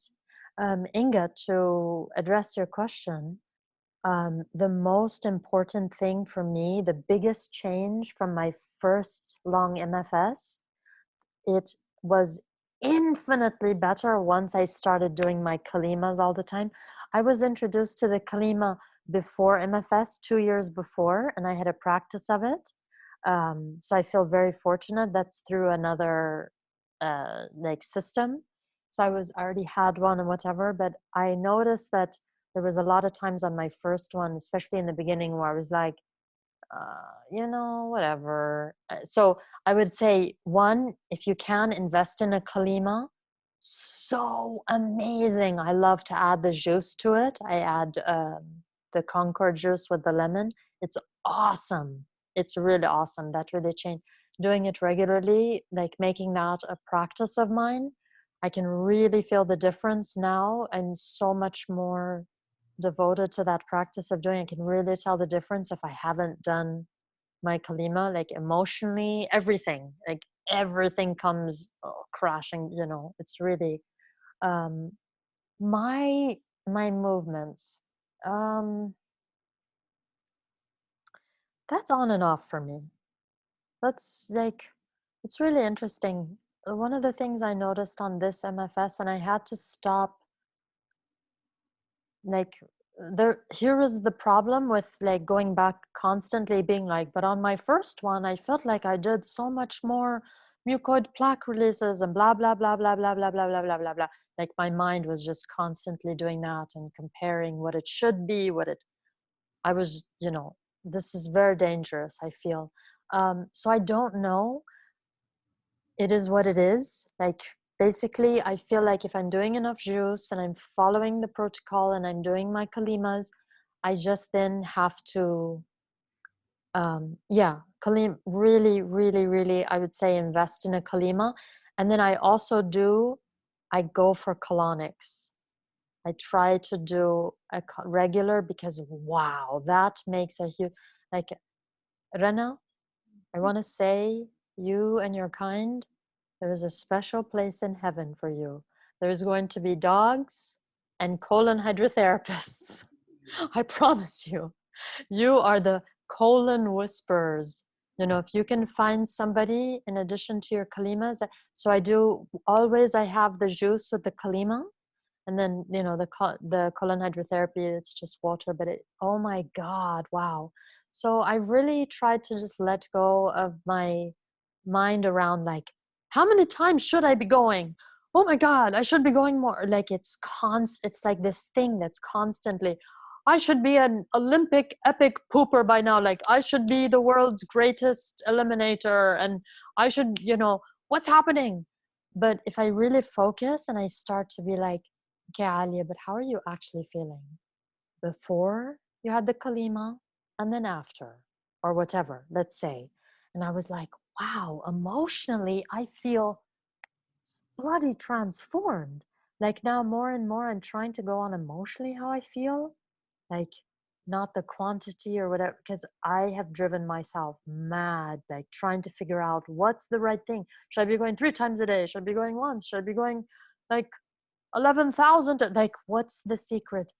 I would say follow the protocol. It's simple, straightforward. Follow the protocol, and then I would say, for me, it's really important to remind myself personally of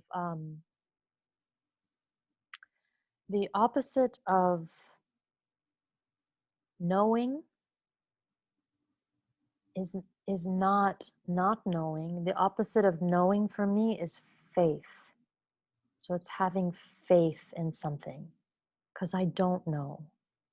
I'll never know what's the right thing, right? So it's like, bye, honey, bye, Jeanette, thank you. Ciao, it's so wonderful. Good night. Thank you for being amazing.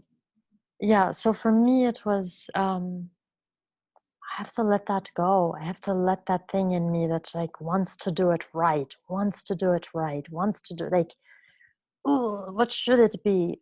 So I just, when it slows down, do a little more Concord juice, and when it's like too runny or whatever, I add a little more plasma, and then whatever. And as long as I'm doing my regular kalimas and the and you know, and then right now I've only done the 2 days of the mono fruit with the watermelon. I've had it, you know, I try to let that go. But as long as you're like really be like invest in yourself by investing in a kalima, really important. And then try to let the mind go around that. Because the fastest way to stop it flowing is to like be in your head about it. That's what I found. The more I think about it and what it should and whatever, the more I'm like, oh, my bum's never going to release now, right? Like I have to just, yeah. I hope that sort of answers your question. It's not, maybe not as like concrete as, but Rena, I mean, I would love your input here, Gino, if you have anything to add to that. Like, Yeah. Yeah, the more we wash, the better for sure. The easier the journey. If we can invest definitely in a kolima, so important. it would really help. If you Yeah. can do harmonics once in a while, whenever you can. I don't think I know any human being who has done more colonics than I have. And it's great. I love it. Especially when I'm fasting, I feel it much more. When I'm eating, it's just flushing out the food, which feels great as well. But when I'm fasting, I feel definitely it's deeper. Um, and yeah, it makes a big difference to wash and release more. Well, sure. the thing about bowel movements, if you're not eating many days, it's going to be erratic, your bowel movements and so on and so forth. So that's why it's so important just to keep washing. If you're eating any time, in your life, you want to wash it out. You want to get the stuff out of you, no matter how many little days or how many I mean, days you want to if go. you're washing your colon, you're gonna release a lot. Usually, even colima or colonic or enema, you're gonna release something. So you don't. I wouldn't worry about like my other bowel movements, because you're moving your bowels, you're washing your bowels. So I wouldn't worry if I'm washing my bowels. I wouldn't worry about not going to the bathroom, of course, because I am releasing. Right? But it's so important, and so when I was in Saudi, I'd only taken my enema bucket. Man, Yeah. how does anyone do that? I don't understand how you can use it. It was like refill, refill, refill. And then I was like, as soon as it got, I was like, oh my God, it's going to go everywhere. I was like, forget this. Yeah. I was thinking, I mean, I want to go to Saudi again. I'm like, even if I only go for 4 weeks, I think I'm going to take that kalima with me. And they'll be like, what's this? And I'll be like, this is my baby. Like wrap it in blankets and be like, you can't take my, like this thing is part of my life. I feel like one guy who traveled with his kolima board. this is really important. In Italy, like it's crazy. Yeah, I don't want to go back to Saudi with that enema bucket. Like that was, because also I noticed I started neglecting it because I was like, I hate this. I actually really can actually relax and enjoy myself during a kalima or colonic or whatever. But I'm just like, I cannot get with this. Like this makes me angry, and so I started neglecting it. And that's part of the reason why I know the last few weeks I was miserable, and I then got that, and then started to get like emotional stuff again and depressed. And Yeah, well, the enema bag's a great tool. That's how it all started. sure, I think, yeah, it's very important. But I like and so forth. such So a difference with the kalima. we're evolving in better ways to do it, and that's what happens with everything. So Yeah, but yeah, staying with love even your enemas. Yeah, no, really. But I would say like those dry resets, and then investing in a Kalima and like a regular colon, it's so important. Whoa, so important. Juice in your klima, and like I do too, but how do you like keep the tube clean? Because I found when you put juice, Yeah, the tube gets very, very dirty. Very embrace it. Embrace it. Bleach. Embrace that purple. How's We like the water even going through at this point? How much is built up on that tube? yeah, I would say I don't know. Yeah, I mean, Gino, you flush it with that Bleach. I've been using the same tube for 15 years. Oh, bleach? Yeah. but I think you do a small amount, right? Yeah, I put in about a small amount of water, and then I put maybe an ounce or two of bleach, and I flush it through, and then I rinse it with water, and then I let it dry. Make sure the water's Yeah. all out, and let it dry. Yeah, and you take it on the side. Like I would say, yeah. I mean, it's not like you're not like filling a pool. You know, it's you shock it a little bit. Yeah, because I tried the vinegar, and it sort of washed it out, but there was still like a lot left. Yeah, so I use mostly vinegar. You can do some hydrogen peroxide. Not strong enough. Yeah, you know, but I would say embrace the ugly tube. It has a great personality. Focus on that. Like she's ugly, but she has a great personality. Hey, Alia and everyone, I've got to go. I'd rather physically say Bala. I'm moving. Bye. Okay, Yeah, so I thank can- you. Thank you, Habibi. Thanks for bringing it tonight. Going for 3 hours, but I yeah. I know. know. If you Love get you, Gina and Ryan. I love everyone. Okay, bye. Right. If you get a silicone tube, if you want, those are easier to clean because you can squeeze where the dirty areas are. Yeah, I have that. Oh, okay. Yeah. But it's like there's just like spots where it's like Bleach. stuff on there. Bleach, seal it, and work it with your fingers, and then and let it dry. Into the tube. Like I think what you're saying is like leave blood. You know, let it be in the tube for a while, not just flushed. Work at it, yeah. Yeah, and then be like, you're beautiful. Like if you know how to use bleach, it's safe. No? If you let it gas off, I don't know how many hours exactly, 24 hours. As long as there's air, it's gone. Yeah. I'm doing that next time. Yeah. Can I ask a little off-topic question? Is it okay after you have your meal of the day to have juice afterwards, like 30 minutes, an hour afterwards? If you like, sure, it's all fruit. It's best to eat and have it earlier so it doesn't ferment. I would say, yeah. Also, what are you eating? Depends. I had a bowl of grapes. Yeah. Yeah, I don't think that like that to me would be very different than if you said, you know, I had blah blah, you know, like a bunch of food and like 30 minutes later, and you know, I think it also depends on what you're eating. Yeah. I would wait an hour though, because I think in Ayurveda, traditional Chinese, everything says wait at least an hour. Like after you've drunk, wait an hour to eat. After you've eaten, wait at least an hour to drink. I would say that, at least. Sounds good. Yeah, if you're eating anything heavy, it's actually hours to. Yeah. You know, Right. Yeah, but if it's fruit, probably an hour would be okay. Hours. I wouldn't do it after cooked food at all, but yeah. I love my juice, and I only had a milligram. I'm like, I want juice. Yeah. Yeah, I get that. All right, guys, it's 3 hours. Thank you so much. How generous. This feels so like, yummy. Thank you all. This was amazing.